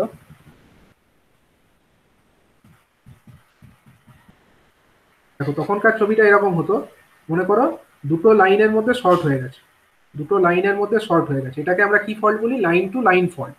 তখন আমার ফল্ট কারেন্টটা কোন দিকে যেত? তখন ওই ফল্ট কারেন্টের রাস্তাটা এদিকে হতো, এখান থেকে একটা হিউজ কারেন্ট যেত, দিয়ে কারেন্টটা এদিকে আসতো, এই ফল্ট যেদিকটা শর্ট হয়েছে সেদিক দিয়ে আবার এখানে ব্যাক করে যেত, মানে একটা সার্কুলেটিং কারেন্ট তৈরি হতো। তো যদি সার্কুলেটিং কারেন্ট তৈরি হতো, তাহলে এখানে একটা হিউজ কারেন্ট এদিকে যেত, বাঁ দিক থেকে ডান দিকে, আর এই কয়েলের মধ্যে কারেন্টটা কোন দিকে যেত? ডান দিক থেকে বাঁ দিকে। তার মানে কি, এই সিটির সেকেন্ডারিতেও একটা কারেন্ট তৈরি হতো। সাপোজ আমার I1 নাম দিয়ে এটাকে IR1 নাম দিচ্ছি, সাপোজ IR1 একটা তৈরি হতো এই সিটির সেকেন্ডারিতে, রেড ফেজ যেহেতু, তার মানে এখান দিয়ে একটা IR1 আসতো। এবার আমাকে বলো, এই সিটির মধ্যে দিয়ে তো একটা কারেন্ট ফ্লো হতো, কিন্তু এইদিকে যে সিটি 2 আছে সেখানে কি কোনো কারেন্ট যেত? তা কিন্তু যেত না, কারেন্ট তো এখান থেকেই ব্যাক হয়ে যাচ্ছে, এখানে তো আর কোনো কারেন্ট যাচ্ছেই না। এখানে যদি কারেন্ট না যায়, তার মানে আমরা বলতে পারি এখানে 0 কারেন্ট তৈরি হতো, এই সিটির সেকেন্ডারিতে 0 কারেন্ট তৈরি হতো। তার মানে এখান দিয়ে কিন্তু কোনো কারেন্ট যাচ্ছে না, নো কারেন্ট, এখানে আবার 0 অ্যাম্পিয়ার কারেন্ট যাচ্ছে। তার মানে এই যে IR1 কারেন্টটা, সেটা যাবে এখানে, এলো, এখান থেকে এসে ব্যাক হবে কোন দিক দিয়ে? এই কয়েলের মধ্যে দিয়ে IR1 আসবে, দিয়ে এদিক দিয়ে এসে IR1 আবার ব্যাক করে যাবে সিটিতে। তার মানে সিটির কারেন্টের যে রাস্তাটা সেটা এরকম, এদিক থেকে এলো, এদিক দিয়ে এলো, এই কয়েলের মধ্যে দিয়ে ব্যাক করে গেল। অনুরূপভাবে আমার যে ইয়েলো ফেজের যে সিটিটা আছে, তার সেকেন্ডারিতে একটা কারেন্ট ফ্লো হচ্ছে, ডাইরেকশনটা আলাদা। তার মানে এখান দিয়ে একটা কারেন্ট, সাপোজ আমরা এটাকে IY2 নাম দিই, তাহলে IY2টা এলো কোথা থেকে? IY2টা আমার এসেছে এখান থেকে, IY2। তার মানে এটা হলো IY2। কিন্তু আমার এই যে সিটিটা, যেটা আমার অন্যদিকে লাগানো আছে কয়েলে, এখানে তো কোনো কারেন্ট যাচ্ছে না, কারণ সমস্ত কারেন্ট তো এই দিক দিয়ে ব্যাক হয়ে যাচ্ছে, এখানে তো কোনো কারেন্ট নেই। তার মানে এই কয়েলের সেকেন্ডারিতে কিন্তু 0 কারেন্ট। তার মানে এখানে আমার 0 অ্যাম্পিয়ার কারেন্ট আছে, এখানে 0 অ্যাম্পিয়ার, এখানে IY2। তাহলে IY2টা এসেছে কোথা থেকে? এটা হচ্ছে এসেছে এই রাস্তা দিয়ে, এই কয়েলের মধ্যে দিয়ে এসছে, এবং এই রাস্তা দিয়ে এসছে। তার মানে এই কয়েল, ইয়েলো ফেজের যে কয়েল সেটাও এনার্জাইজড হবে, এবং রেড ফেজের যে কয়েল সেটাও এনার্জাইজড হবে, মানে এই কন্ট্যাক্টটাও ক্লোজ হয়ে যাবে, এই কন্ট্যাক্টটাও ক্লোজ হয়ে যাবে। যে কোনো একটা কন্ট্যাক্ট ক্লোজ হলেই আমার ট্রিপ কয়েলটা পাওয়ার পেয়ে যেত। এখানে তো আমার দুটো হয়েছে, তো অবশ্যই ট্রিপ কয়েল পাওয়ার পাবে, এবং এখানে এই সার্কিট ব্রেকারকে ট্রিপ করিয়ে দেবে। ঠিক আছে, তার মানে আমরা বুঝতে পারছি যে এইরকম ডিফারেন্সিয়াল প্রোটেকশন ইউজ করলে আমরা কোনো একটা ইন্টারনাল ফল্ট, সেটা লাইন টু লাইন ফল্ট হতে পারে অথবা সেটা লাইন টু আর্ক ফল্ট হতে পারে, সবকটার জন্যই কিন্তু আমরা প্রোটেক্ট করতে পারছি আমাদের সিস্টেমটাকে ইন্টারনাল রিজিয়নে। কিন্তু এক্সটার্নাল কোনো ফল্টের জন্য কিন্তু এ ধরনের যে প্রোটেকশন সেগুলো ফাংশন করবে না। এক্সটার্নাল ফল্টের জন্য এই ধরনের প্রোটেকশন আমার কাজ করবে না। তো এটাই হলো মেন কনসেপ্ট যেটা আমরা আগের দিন পর্যন্ত ডিসকাস করেছি, ঠিক আছে? তো এটা হচ্ছে নর্মাল বা simple differential protection of an alternator.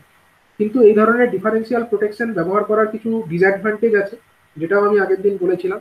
সেটা কি না, এই ধরনের প্রোটেকশন ব্যবহার করলে আমাদের ফল্টটা আমি এখানে সার্কিটটাকে আরেকবার ড্র করি।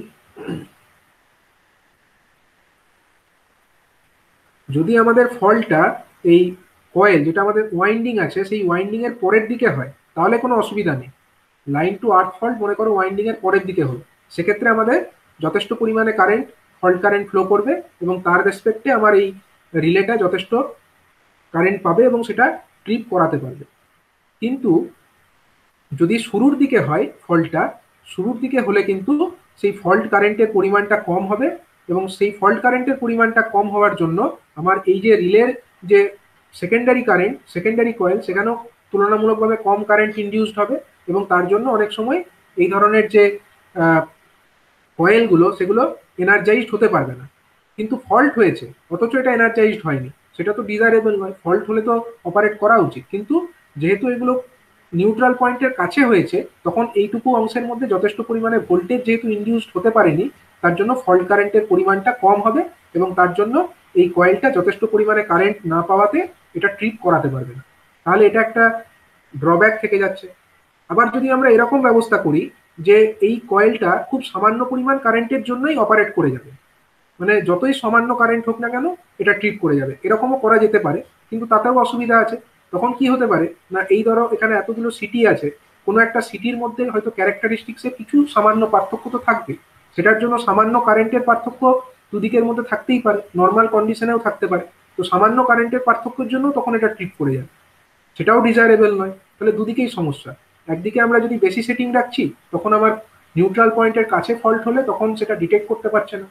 অন্যদিকে যদি আমরা এর সেটিংটাকে কম রাখছি তখন ফল্ট না হলেও যদি সামান্য ক্যারেক্টারিস্টিক্সের ডিফারেন্স হয়ে যায় তার জন্য রিলে ট্রিপ করে যাচ্ছে, তাহলে দুদিকেই সমস্যা থাকছে।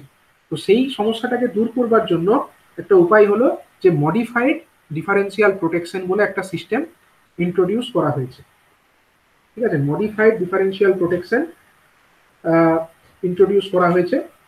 যদিও সেই মডিফাইড ডিফারেন্সিয়ালটাও কিন্তু তোমাদের সিলেবাসের মধ্যে নেই, তোমাদের আছে হচ্ছে বায়াসড ডিফারেন্সিয়াল প্রোটেকশনটাই খালি।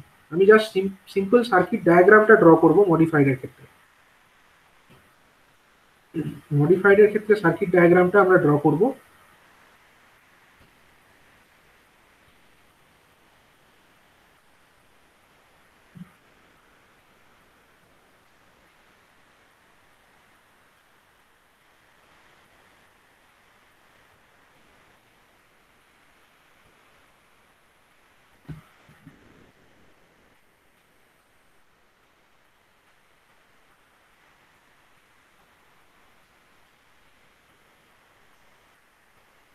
মানে নর্মাল ডিফারেন্সিয়ালের ক্ষেত্রে আমি কিন্তু একটা জিনিস বলে দিই, নর্মাল ডিফারেন্সিয়াল বা সিম্পল ডিফারেন্সিয়াল সেখানে এই লাইন টু আর্ক ফল্ট হলেই সমস্যাটা। লাইন টু লাইন ফল্ট যদি হতো তখন কিন্তু হিউজ কারেন্ট ফ্লো হতো, তখন আমার এই রিলেগুলো ট্রিপ করে যেত। কিন্তু যেহেতু লাইন টু গ্রাউন্ড ফল্ট হলে অনেক সময় ফল্ট কারেন্টের মাত্রাটা কম হয়, তখন সমস্যাটা দেখা দেয়। তার জন্য একটা প্রোটেকশন আছে, সেটার নাম হচ্ছে মডিফাইড ডিফারেন্সিয়াল প্রোটেকশন। সেখানে কি করছে দেখো, সিস্টেমটা এরকম থাকছে। আমরা সমস্ত সিস্টেমটা আগেই দেখিয়েছি। সিস্টেমটা আমার এরকমই আছে, এখানে ফল্ট এটাকে মুছে দিই।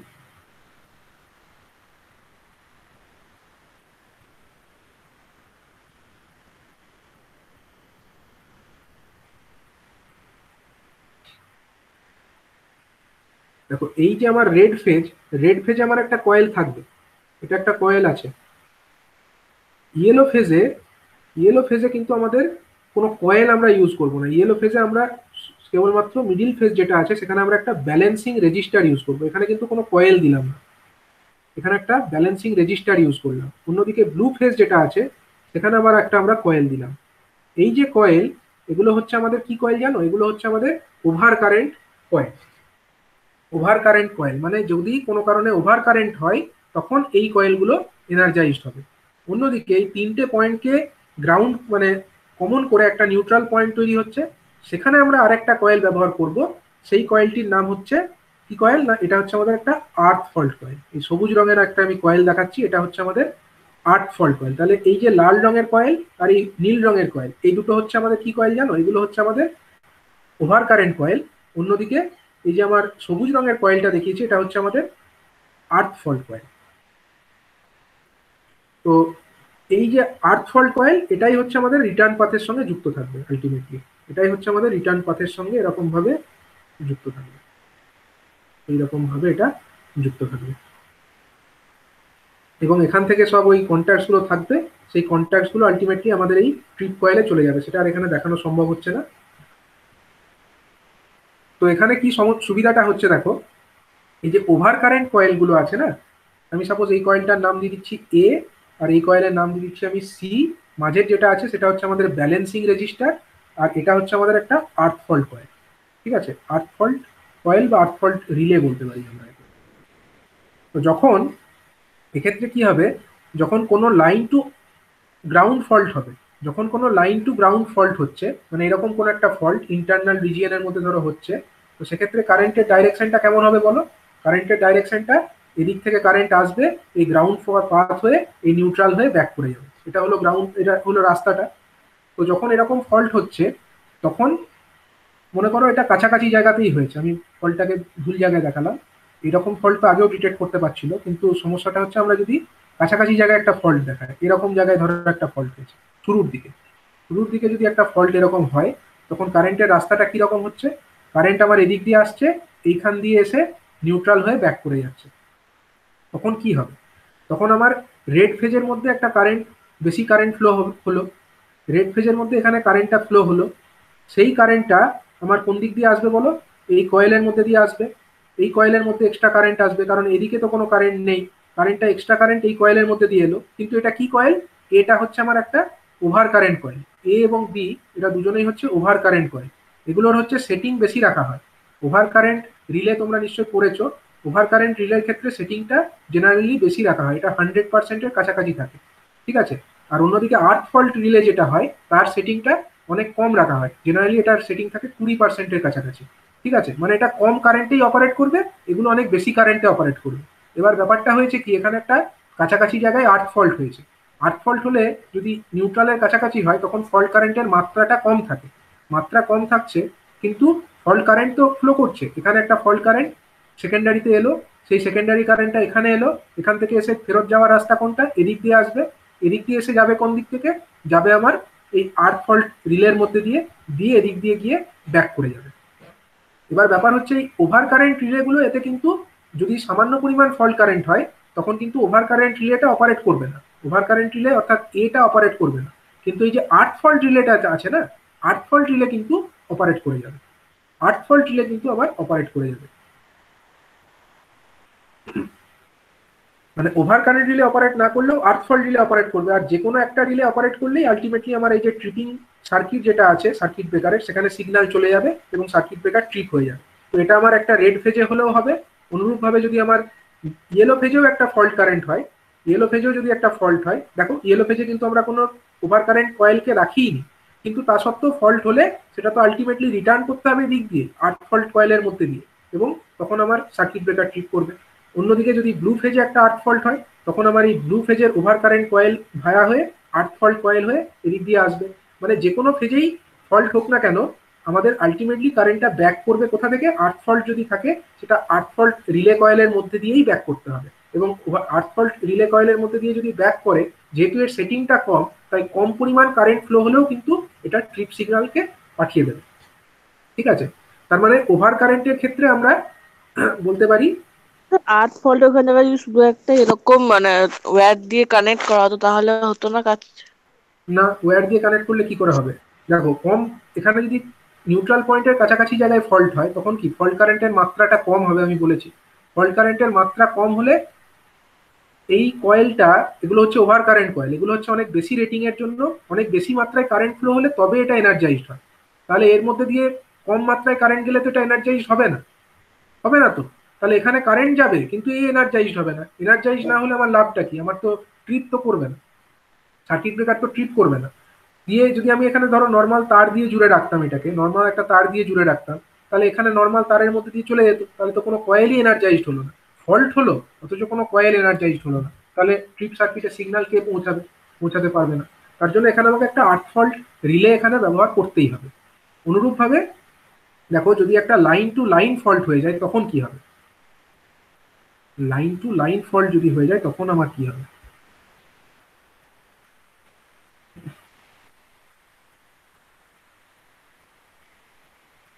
এই ছবিতে আমি দেখাবো।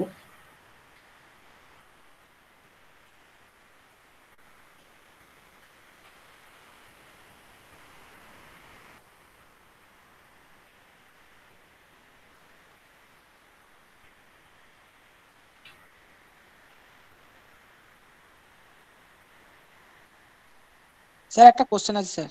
হ্যাঁ বলো, বলো। স্যার স্যার বলছি মধ্যেখানে ওই রেজিস্টারটা ব্যবহার করলেন স্যার, ওইখানে কয়েল ব্যবহার করলে হতো না? দেখো, আমরা কয়েল ব্যবহার করলেও হয়ে যেত, কয়েল ব্যবহার করলে কিছু ভুল হতো না, কিন্তু কয়েলটা আমরা যত সম্ভব কম রাখতে চাইবো। কয়েল এলিমেন্ট যত কম রাখবো তত কস্ট কম হবে, ঠিক আছে? মানে একই কাজ যদি আমার হয়ে যায়, সেখানে আমি একটা বেশি খরচ কেন করতে যাবো? এখানে আমার কয়েল লাগালেও চলতো, কিন্তু কয়েল না লাগিয়ে যখন চলছে, এখানে আমার কয়েল ছাড়াই কিন্তু কাজ হয়ে যাচ্ছে। ঠিক আছে, কেন হয়ে যাচ্ছে আমি বলি।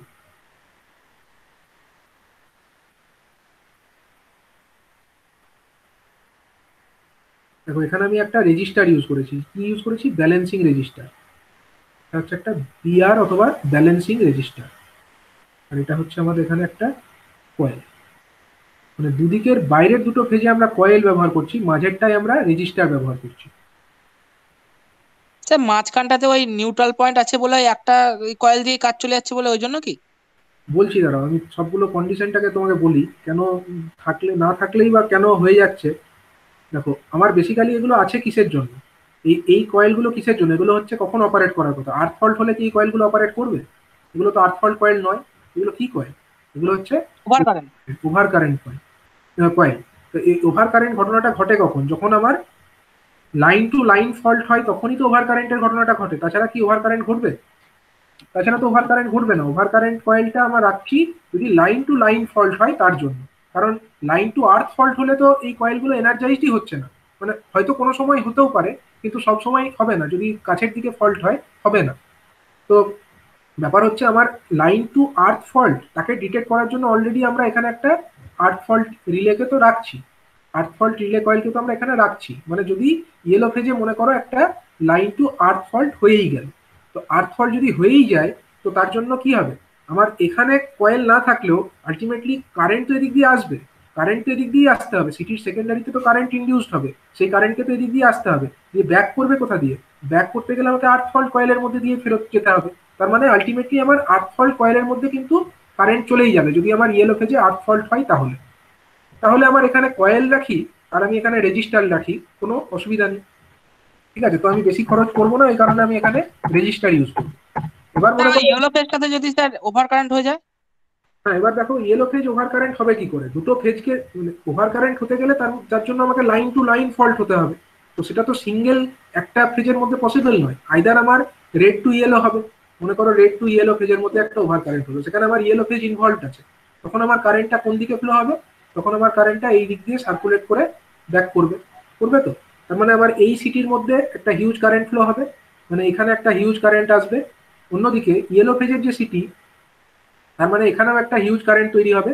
তার মানে এদিক দিয়েও একটা হিউজ কারেন্ট ব্যাক করবে। করবে তো? কিন্তু এখানে কিন্তু এইদিকে সিটিতে কোনো কারেন্ট আসছে না।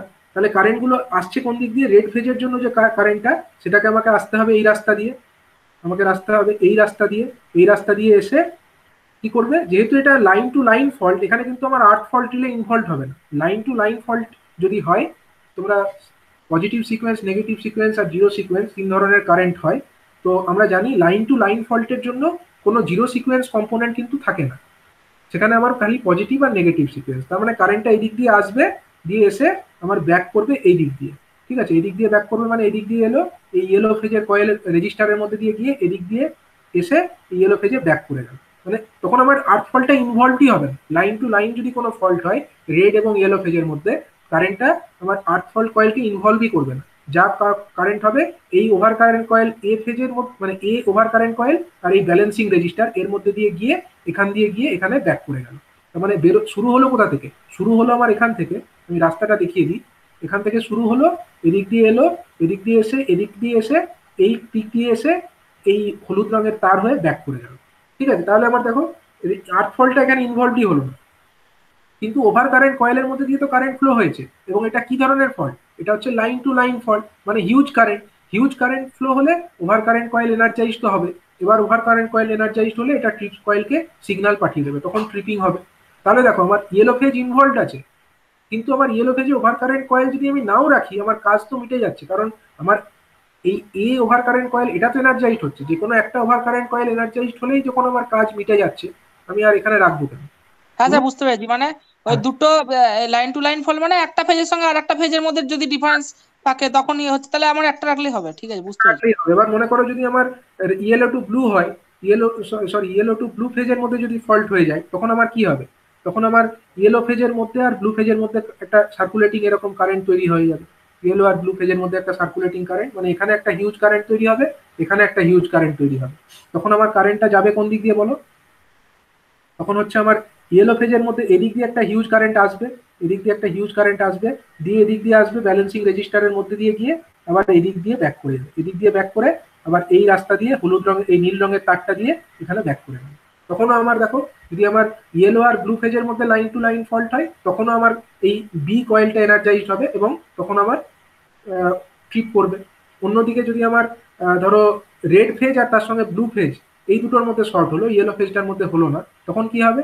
তখন আমার কারেন্টটা এই এ কয়েল এবং বি কয়েল দুটোর মধ্যে দিয়ে ফ্লো হবে, তখন এ আর বি দুটো ওভার কারেন্ট কয়েলই এনার্জাইজড হবে এবং ট্রিপ কয়েলকে সিগন্যাল পাঠিয়ে দেবে। তার মানে সার্কিটটা ট্রিপ আমার হবে যখন, যদি আমার সংক্ষেপে আমি বলি যে রেড ফেজের সঙ্গে যদি ইয়েলো ফেজ শর্ট হয় লাইন টু লাইন, তখন আমার কি এনার্জাইজ হচ্ছে? এ নামক ওভার কারেন্ট কয়েলটি এনার্জাইজ হচ্ছে। অন্যদিকে যদি আমরা বলি যে ইয়েলো ফেজের সঙ্গে ব্লু ফেজ শর্ট হয়, তখন কি এনার্জাইজ হচ্ছে? তখন আমার এই বি নামক ওভার কারেন্ট কয়েলটি এনার্জাইজ হচ্ছে। অন্যদিকে যদি আমরা বলি যে রেড ফেজের সঙ্গে ব্লু ফেজ শর্ট হয়, তখন আমার এ এবং বি এই দুটি ওভার কারেন্ট কয়েলই এনার্জাইজড হচ্ছে। কিন্তু যেহেতু আমার একটা কয়েল এনার্জাইজড হলেই আলটিমেটলি ট্রিপ করে যাবে, তাই আমার একটা হোক কি দুটো হোক আমাদের পারপাসটা কিন্তু সার্ভড হয়ে যাবে। Over current condition that means line to line fault, সেক্ষেত্রে কিন্তু আমাদের সার্কিট ব্রেকারটা যথারীতি ট্রিপ করবে। এবং যদি আমাদের single line to ground fault হয়, তখন আমাদের এই আর্থ ফল্ট রিলেটা অপারেট করে তাকে ট্রিপ করিয়ে দেবে। বোঝা গেল? তাহলে এই যে প্রোটেকশনটা আমরা ইউজ করলাম, এই প্রোটেকশনটির নাম হচ্ছে কি প্রোটেকশন? না, এটা হচ্ছে মডিফাইড ডিফারেন্সিয়াল প্রোটেকশন। ঠিক আছে, modified differential protection for alternator. মানে এর আগে যেটা সিম্পলটা ইউজ করেছিলাম, সিম্পলটার থেকে এটা হচ্ছে বেটার, এটা হচ্ছে বেটার একটা ডিফারেন্সিয়াল প্রোটেকশন।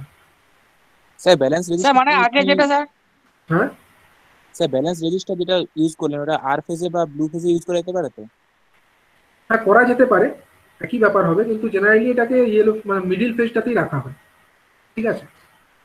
স্যার বলছি যে আগে সিম্পল যে প্রোটেকশনটা ছিল, ডিফারেন্সিয়াল প্রোটেকশন, ওখানে ওই যে গ্রাউন্ড ফল্টের জন্য ওই যে স্মল যদি গ্রাউন্ড ফল্ট যদি হয় তখন ওটা ডিটেক্ট করতে পারছিল না, এখানে ওই যে আর্থের যে কয়েলটা দিলেন ওইটা মানে রেসপন্স করে দিচ্ছে, ওটা এনার্জাইজ হয়ে সার্কিটটাকে ট্রিপ করে দিচ্ছে।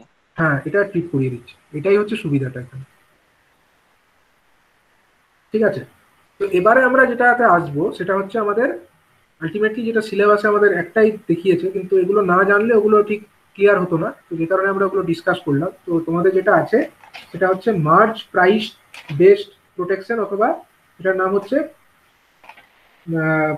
Biased differential protection for alternator. ঠিক আছে, মার্জ প্রাইস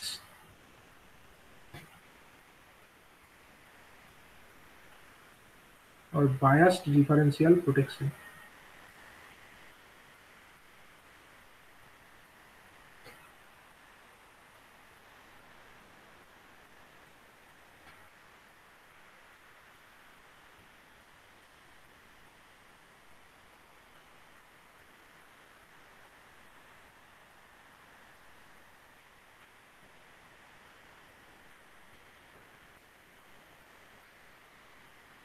তবে এর আগে আমি ডিফারেন্সিয়াল রিলে সম্পর্কে একটু আলোচনা করেছি। ডিফারেন্সিয়াল রিলের মধ্যে যে বায়াস ডিফারেন্সিয়াল প্রোটেকশন সেটা আমরা দেখেছি।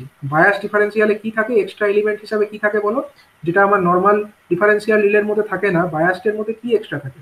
এটা হচ্ছে রিস্ট্রেনিং কয়েল বলে একটা এক্সট্রা জিনিস কিন্তু এখানে থাকবে, তাই তো? রিস্ট্রেনিং কয়েল বলে একটা আলাদা জিনিস থাকবে, যেটা কি করবে না, যেটা আমাদের মানে অপারেটিং কয়েল যে টর্কটা তৈরি করছে সেই টর্কটাকে অপোজ করবার মতো এখানে একটা রিস্ট্রেনিং কয়েল বলে একটা জিনিস থাকবে, তাই তো? রিস্ট্রেনিং কয়েল বলে একটা আলাদা জিনিস আমার এখানে থাকবে।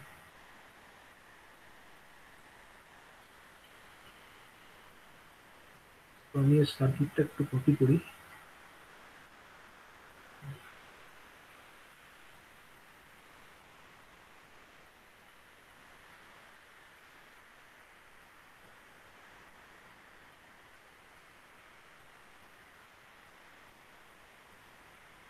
ড্রই করে নিই।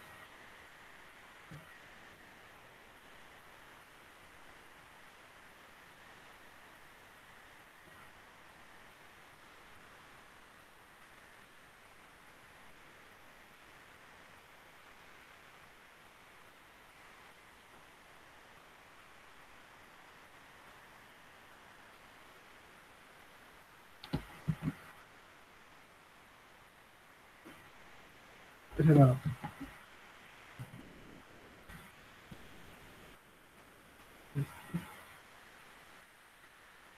আচ্ছা, এর আগে আমি একটা জিনিস বলে নিই যে এই মার্জ প্রাইস ডিফারেন্সিয়াল প্রোটেকশনটা এটা আমরা করবোটা কোথায়? এটা কি আমরা সব ধরনের অল্টারনেটরই করব?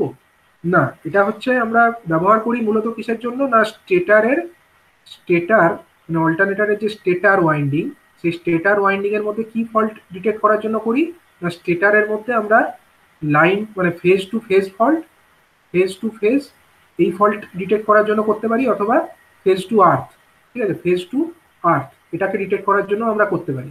দু ধরনের ফল্ট ডিটেক্ট করার জন্যই করতে পারি, কিন্তু এটার কস্ট কিন্তু বেশি হয়। নর্মাল বা মডিফাইড দুটোর থেকে কিন্তু এর কস্টটা বেশি হয়, যে কারণে আমরা সব অল্টারনেটারে করবো না। জেনারেলি এটাকে ইউজ করা হয় alternator with rating greater than 10 MVA, ঠিক আছে? অল্টারনেটার গ্রেটার দ্যান 10 MVA যদি হয়, অল্টারনেটার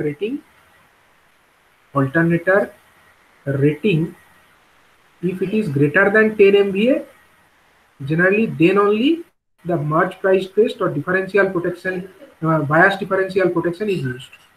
এটা যদি গ্রেটার দ্যান 10 MVA হয় তখনই আমরা জেনারেলি এই মার্জ প্রাইস প্রোটেকশনটাকে ব্যবহার করি, ঠিক আছে? এবং এর মাধ্যমে আমরা স্টেটার ওয়াইন্ডিংটাকে কতটা প্রোটেক্ট করতে পারবো না, স্টেটার ওয়াইন্ডিং এর অলমোস্ট 80%কে আমরা প্রোটেক্ট করতে পারবো। সবটা কিন্তু এখনো পারবো না, 80% অফ দ্য স্টেটার ওয়াইন্ডিং আমরা অনলি প্রোটেক্ট করতে পারবো। 80% of stator winding is protected.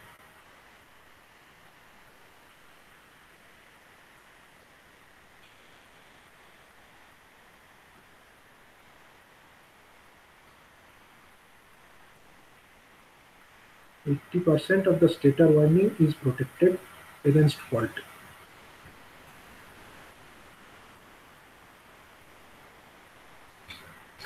ঠিক আছে? এবং বায়াসিং যেটা করা হয়, বায়াসিং পার্সেন্টেজ, মানে বায়াসিং পার্সেন্টেজ বলতে বেসিক্যালি আমরা বলবো যে আমাদের যেটা রিস্ট্রেনিং কয়েল বাই দিস এনও, মানে রিস্ট্রেনিং বাই অপারেটিং কয়েল, এই দুটো কয়েলের মধ্যে যে টার্নস এর রেশিও, সেটাই বেসিক্যালি বায়াসিং পার্সেন্টেজটাকে ডিনোট করে। এটাই হচ্ছে বায়াসিং পার্সেন্টেজের সঙ্গে সিনোনিমাস। তো এটা হচ্ছে বায়াসিং পার্সেন্টেজ। বায়াসিং পার্সেন্টেজ এর মাত্রাটা কত রাখা হয় না, এটার মাত্রা রাখা হয় জেনারেলি 5 to 10% এর মধ্যে। বায়াসিং সেটিং বা বায়াস সেটিং একে বলে, bias setting it is generally kept around 5 to 10%. Bias setting is around কত না 5 থেকে 10% মধ্যে রাখা হয়। তার থেকে বেশি যদি আমরা বায়াসিং করে দিই তখন অসুবিধা কি, যে হয়তো ফল্ট হয়েছে তা সত্ত্বেও অপারেটিং কয়েল অপারেট করতে পারবে না, কারণ তখন আমার এটা বেশি হয়ে যাবে না, তার থেকে বেশি হলে আমার রিস্ট্রেনিং ফোর্সটা তার থেকে বেশি হয়ে যেতে পারে। তো তখন ফল্ট অরিজিনালি হলেও হয়তো ডিটেক্ট করবে না। তার জন্য বায়াসিং পার্সেন্টেজটা এটা মাত্রার মধ্যে রাখে, সেটা হচ্ছে 5 থেকে 10%। এবার আমরা ডায়াগ্রামটা ড্র করি। N0টা কি স্যার? হ্যাঁ, N0টা N0 কোথায়? ও NO, এটা NO, number of turns in the operating coil. এর আগে বললাম না NR আর NO।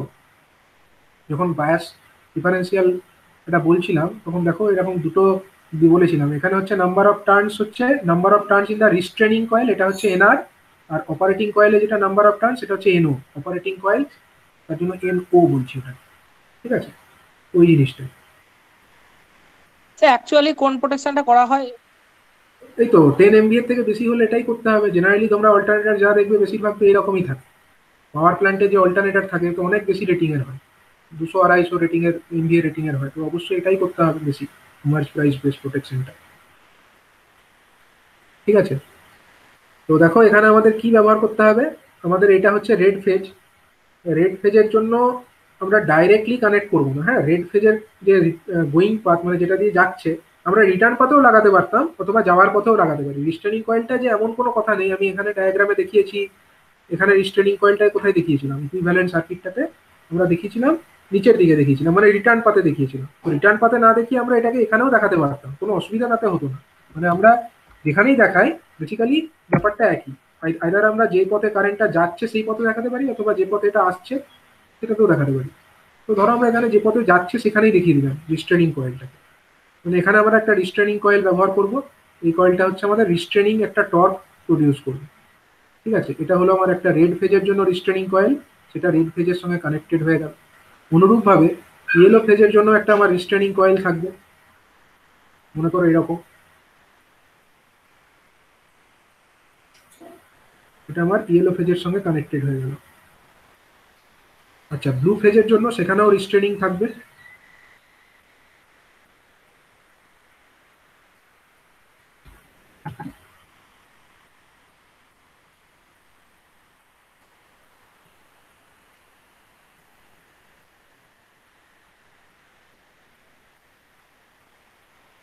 এটা ব্লু ফেজের সঙ্গে কানেক্টেড হয়ে গেল। আচ্ছা, এই যে আমার কালো রঙের যে নিউট্রাল পয়েন্ট, এটা হচ্ছে একদিকের সিটিগুলো নিউট্রাল পয়েন্ট, আর ওটা হলো অন্যদিকের সিটিগুলোর নিউট্রাল পয়েন্ট।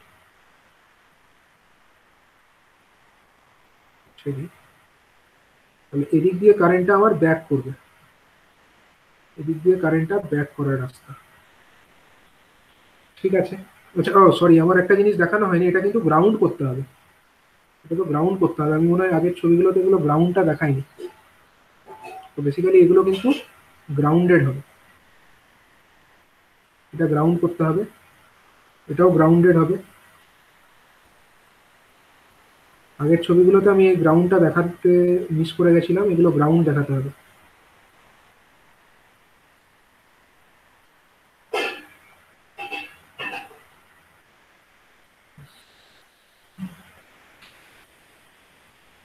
তো এখানে একটা গ্রাউন্ড রিটার্ন হয়ে গেল।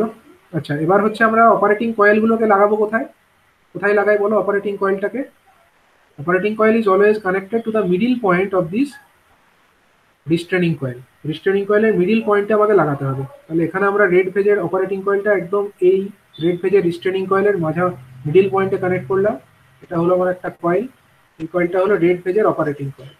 অনুরূপভাবে ইয়েলো ফেজের জন্য আমাদেরকে একটা অপারেটিং কয়েল ইউজ করতে হবে, এটাও এর মিডিল পয়েন্টে কানেক্টেড হবে,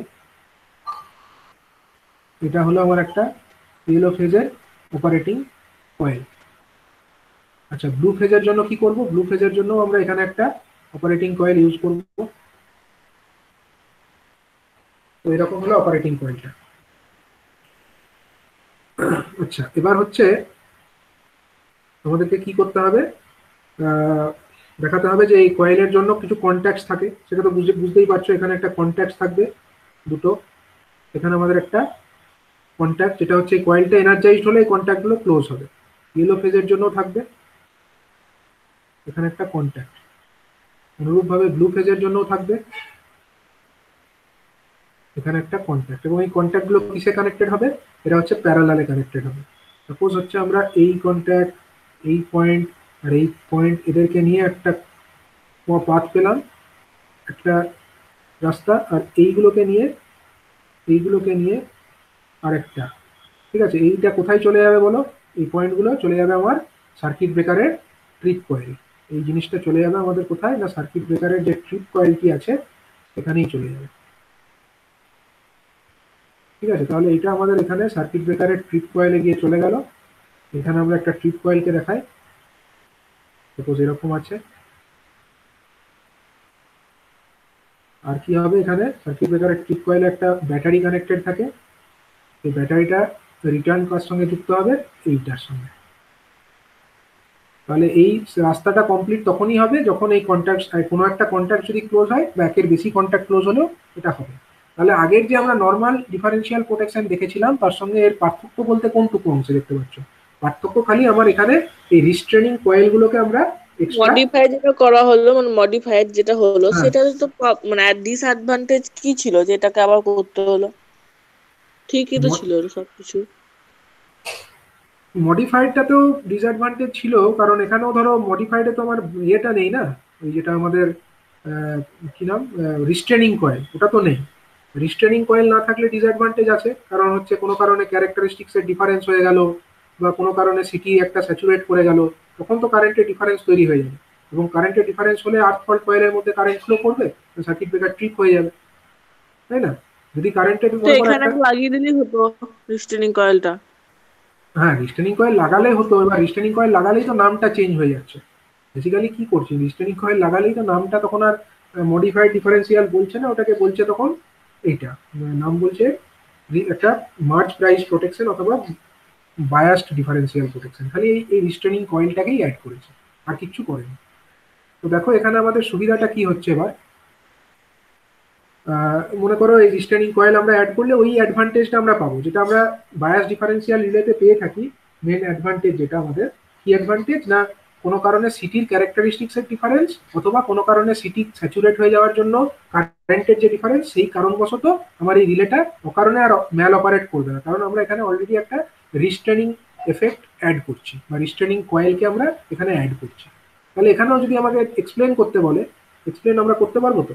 ধরো একটা এক্সটার্নাল ফল্ট হয়েছে, এক্সটার্নাল একটা লাইন টু আর্থ ফল্ট হয়েছে, external line to earth fault হলে তখন কি এই রিলে অপারেট করবে বলো? এক্সটার্নাল একটা লাইন টু আর্থ ফল্ট হয়েছে, তখন কি এই রিলে অপারেট করবে? করা কি না স্যার, উচিত? করবে না। করা উচিতও নয়, করবেও না। কেন করবে না? কারণ মনে করো এই ব্রেকারটা ক্লোজ আছে, এইখানে একটা রেড ফেজে আর্থ ফল্ট হয়েছে, মানে এখানে একটা হিউজ কারেন্ট যাচ্ছে, same amount of huge current এইখানেও যাচ্ছে, এবং সেই কারেন্টটা এই ফল্ট পাথ হয়ে ব্যাক করছে, নিউট্রালে ব্যাক করছে। ঠিক আছে, এবার হচ্ছে কি, মানে এটা হচ্ছে সেপারেট, এটা কিন্তু সিস্টেমের মধ্যে নয়, এটা আলাদা কোথাও গ্রাউন্ড হয়ে যাচ্ছে, এটা কিন্তু আউট অফ দ্য সিস্টেম। এবার হচ্ছে কি, আমার প্রোটেক্টেড জোনের মধ্যে এটা নয়। তো এখন আমার রেড ফেজে হিউজ কারেন্ট যাচ্ছে, মানে এইখানে যে সিটি তার সেকেন্ডারিতে একটা হাই কারেন্ট ফ্লো হবে I1, এবং এই যে সিটি তার সেকেন্ডারিতেও I1 ফ্লো হবে। এবার এই I1 মানে এই রেড ফেজের যে এই রিস্ট্রেনিং কয়েলের এখানে, এখানে আমার I1 তৈরি হলো, এটাই আসবে, এই I1টা এখান দিয়ে এখানে আসবে, দিয়ে কি করবে, কোথা দিয়ে ব্যাক করবে, ব্যাক করার রাস্তা তো এইটা, এদিক দিয়ে গিয়ে এখান দিয়ে ব্যাক করবে। তাহলে এটা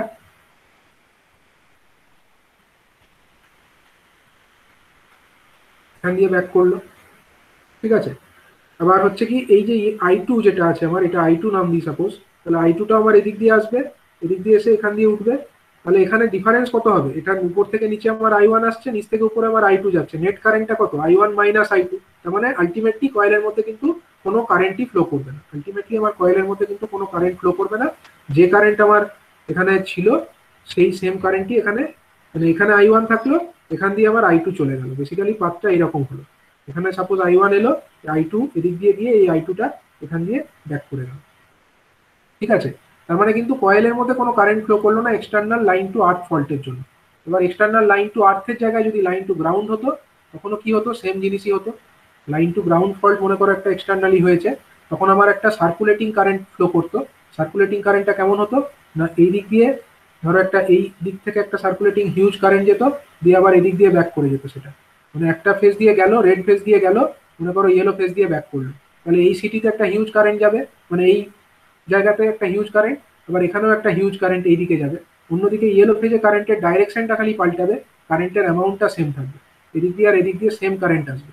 তার মানে এখানে একটা হিউজ কারেন্ট I1, এখানে একটা হিউজ কারেন্ট I2, কিন্তু কয়েলের মধ্যে কোনো কারেন্ট নেই। অনুরূপভাবে ইয়েলো ফেজের মধ্যে এদিক দিয়ে একটা হিউজ কারেন্ট যাবে এবং same amount of huge current এই দিক দিয়েও আসবে, কিন্তু কয়েলের মধ্যে কোনো কারেন্ট ফ্লো করবে না। কেন ফ্লো করবে না? কারণ হচ্ছে ফল্টটা এক্সটার্নাল ফল্ট, এক্সটার্নাল ফল্টের জন্য এই ধরনের রিলে অপারেট করা উচিত নয়, সে কারণে এক্সটার্নাল ফল্টের জন্য এটা ট্রিট করবে না। এবার হচ্ছে যদি ধরো মনে করো আমার একটা ফল্ট হয়েছে যেটা internal line to earth fault, internal line to earth fault.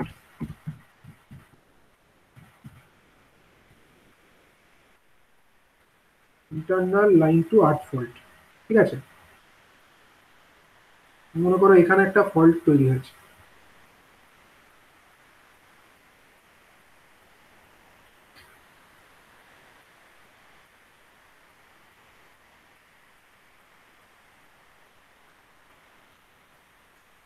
তাহলে ফল্ট কারেন্টটা ব্যাক করবে কোন দিক দিয়ে, রাস্তাটা কোন দিকে বলো, ফল্ট কারেন্ট ব্যাক করার এখান দিয়ে হিউজ কারেন্ট আসবে, এখান দিয়ে ফল্ট হয়েছে, এই নিউট্রাল দিয়ে ব্যাক করবে, এই নিউট্রাল দিয়ে এখানে ব্যাক করে যাবে, ঠিক আছে।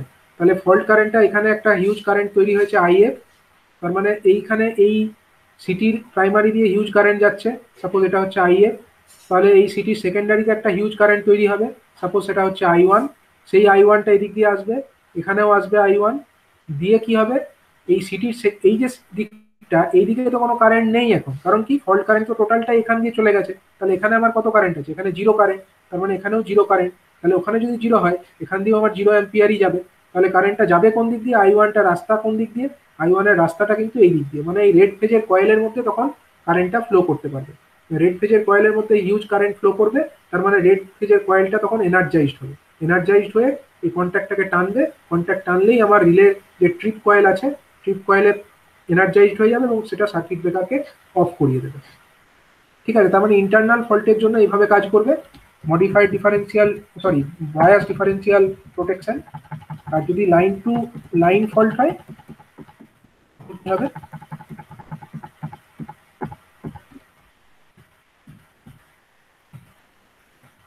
লাইন টু লাইন ফল্ট, মনে করো এরকম হয়েছে লাইন টু লাইন ফল্ট, তখন আমার একটা সার্কুলেটিং কারেন্ট তৈরি হবে, সার্কুলেটিং কারেন্ট আমার এই রাস্তা দিয়ে এইরকম ভাবে আসবে, তার মানে কি এখান দিয়ে একটা হিউজ কারেন্ট এলো, আবার এখান দিয়ে একটা হিউজ কারেন্ট ব্যাক করলো, তার মানে এই সিটির সেকেন্ডারিতেও একটা হিউজ কারেন্ট আসছে এখানে, তাহলে সেই হিউজ কারেন্টটা ব্যাক করবে কোথা দিয়ে, রেড ফেজের এই দিকে তো কোনো কারেন্ট নেই, কারণ কারেন্টটা যা আছে এই রাস্তা দিয়ে আছে, তাহলে এখানে তো জিরো কারেন্ট, এখানে জিরো, কিন্তু এখানে আই1, তাহলে এখানে আই1 হলে এই কয়েলের মধ্যে আই1 আসবে, এই আই1টা এদিক দিয়ে আমার ব্যাক করবে, ঠিক আছে।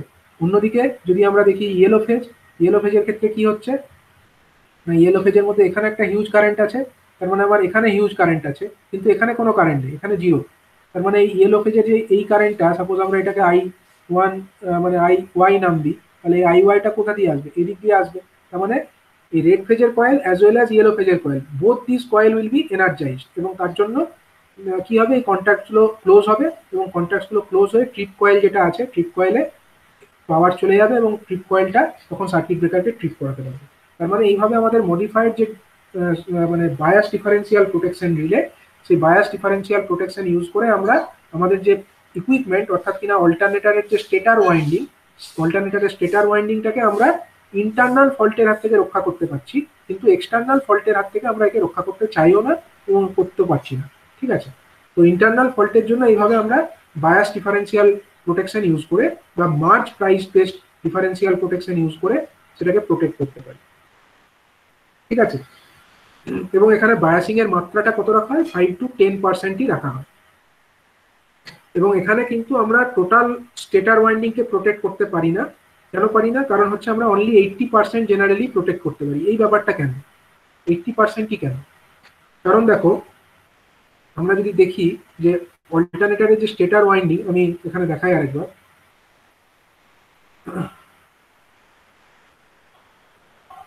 ধরো এটা হচ্ছে রেড ফেজ, এটা হচ্ছে আমার ইয়েলো ফেজ, আর এটা ধরো আমাদের ব্লু ফেজ, আর ওয়াই বি, তিনটে ফেজ। তো এটা হচ্ছে red, yellow and this is blue.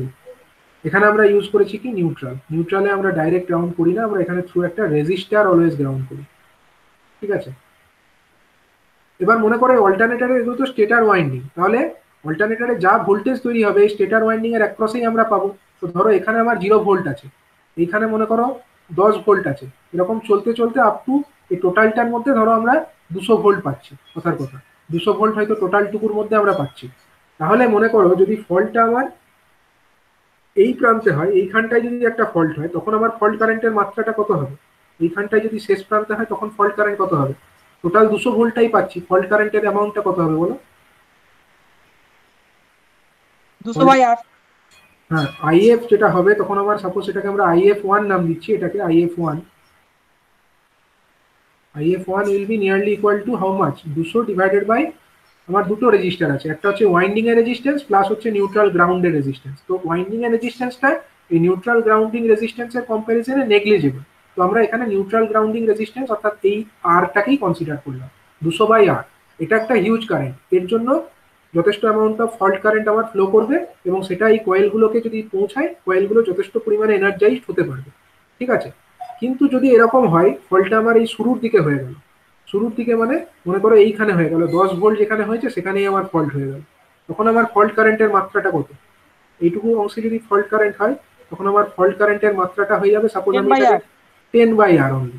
IF2 suppose আমি এটাকে বললাম হচ্ছে IF2 মানে হলো সাপোজ এটা 10/R আমরা বলছি। হ্যাঁ, এবার তখন আমার 10 কেন, এইটুকুর মধ্যে ভোল্টেজ তো 10 ভোল্ট হয়েছে আর রাস্তায় রেজিস্ট্যান্স আমার R আছে প্লাস এইটুকু অংশে রেজিস্ট্যান্স আছে, এইটুকু অংশে রেজিস্ট্যান্সকে আমরা নেগলেক্ট করবো, অনলি Rটাকেই কনসিডার করবো। তখন আমার ফল্ট কারেন্টের মাত্রাটা হচ্ছে 10/R। This is small current. এই স্মল কারেন্টের জন্য কিন্তু আমাদের এই যে কয়েলটা হয়তো সেটা এনার্জাইজড হবে না এবং সেই কারণে এই ধরনের স্মল অ্যামাউন্ট অফ ফল্ট কারেন্টে যেহেতু এটা এনার্জাইজড হবে না তখন তার জন্য এটা ট্রিপও হয়তো করাতে পারবে না। ঠিক আছে, তো সেই কারণবশত যদি আমরা এটা ইউজ করি তাহলে কিন্তু টোটাল ওয়াইন্ডিংটা কিন্তু আমাদের প্রোটেক্টেড হচ্ছে না। কত percent of the winding protected হচ্ছে? অনলি আমাদের 80% অফ দ্য স্টেটার ওয়াইন্ডিং এটাতেই আমরা প্রোটেক্ট করতে পারছি। ঠিক আছে, সবটাই কিন্তু আমরা পারছি না, কিন্তু এটা না করলেও উপায় নেই। কারণ আমরা যদি ধরো সবটাকেই প্রোটেক্ট করতে পারতাম সেক্ষেত্রে আমাদের কি করতে হতো? সবটাই যদি প্রোটেক্ট করতে চাইতাম আমরা যদি নিউট্রাল গ্রাউন্ডিং রেজিস্ট্যান্সটাকেই ব্যবহার না করতাম, এটাকে যদি শর্ট করে দিতাম হয়ে যেত, সবটাই প্রোটেক্টেড হয়ে যেত। কিন্তু সেটাও করা যাবে না কারণ জেনারেটর একটা মানে খুবই ভাইটাল একটা ইকুইপমেন্ট, তো তার নিউট্রালে যদি হিউজ কারেন্ট ফ্লো হয়ে যায় তো সেক্ষেত্রে আমি কি বলেছিলাম আগে একদিন বলেছিলাম যে স্টেটার মানে একটা আর্কিং তৈরি হবে, হিউজ অ্যামাউন্ট অফ মানে কোনো একটা ফল্ট হলে এখান দিয়ে হিউজ ফল্ট কারেন্ট ফ্লো হবে তো, এবং তার জন্য আর্কিং হয়ে যে স্টেটারের যে কোরগুলো আছে সেগুলো ওয়েল্ডেড হয়ে যেতে পারে, তো সেটা তো আরো একটা বড় ক্ষতিকর জিনিস। তো সেই কারণে এইটুকু আমাদেরকে উইথস্ট্যান্ড করতে হবে, মানে 80% প্রোটেক্টেড হবে, বাকিটা আমাদেরকে কিন্তু আনপ্রোটেক্টেড রাখতে হবে, যদিও আমরা এখানে মার্জ প্রাইস বেস্ট বা বায়াস ডিফারেন্সিয়াল প্রোটেকশন ইউজ করছি তাও। ঠিক আছে, তো এই মার্জিনটা আমাদেরকে কিন্তু রাখতেই হচ্ছে for the sake of our safety. এই নিউট্রাল গ্রাউন্ডিং রেজিস্টারটাকে আমাদেরকে ব্যবহার না করলে চলবে না। তো এই পর্যন্ত আমরা আলোচনা যেটা করলাম সেটা হচ্ছে আমাদের অল্টারনেটরের ক্ষেত্রে বায়াসড ডিফারেন্সিয়াল প্রোটেকশন অথবা মার্জ প্রাইস বেসড প্রোটেকশন। ঠিক আছে, তো এর পরের দিন আমরা ডিসকাস করব যে রোটার যে আছে অল্টারনেটরে সেই রোটারে কি কি ধরনের ফল্ট হয় সেগুলো আমরা আগেই ডিসকাস করেছি। তো সেই ফল্টগুলোকে প্রোটেক্ট করার জন্য বা ফল্টের হাত থেকে রক্ষা পাওয়ার জন্য আমরা কি কি ব্যবস্থা গ্রহণ করতে পারি। ঠিক আছে, তাহলে এখান থেকে কোশ্চেন বলতে ওই মার্চ প্রাইস যে প্রোটেকশনটা বললেন এটা সার্কিট ডায়াগ্রামটা এটাই তোমাদের সিলেবাসে আছে। হ্যাঁ, এটাই আসবে, হয়তো এক্সপ্লেন করতে বলবে, এক্সপ্লেন করতে হবে তোমাদেরকে, মানে বিভিন্ন ধরনের ফল্ট কন্ডিশনে। হ্যাঁ, ঠিক আছে।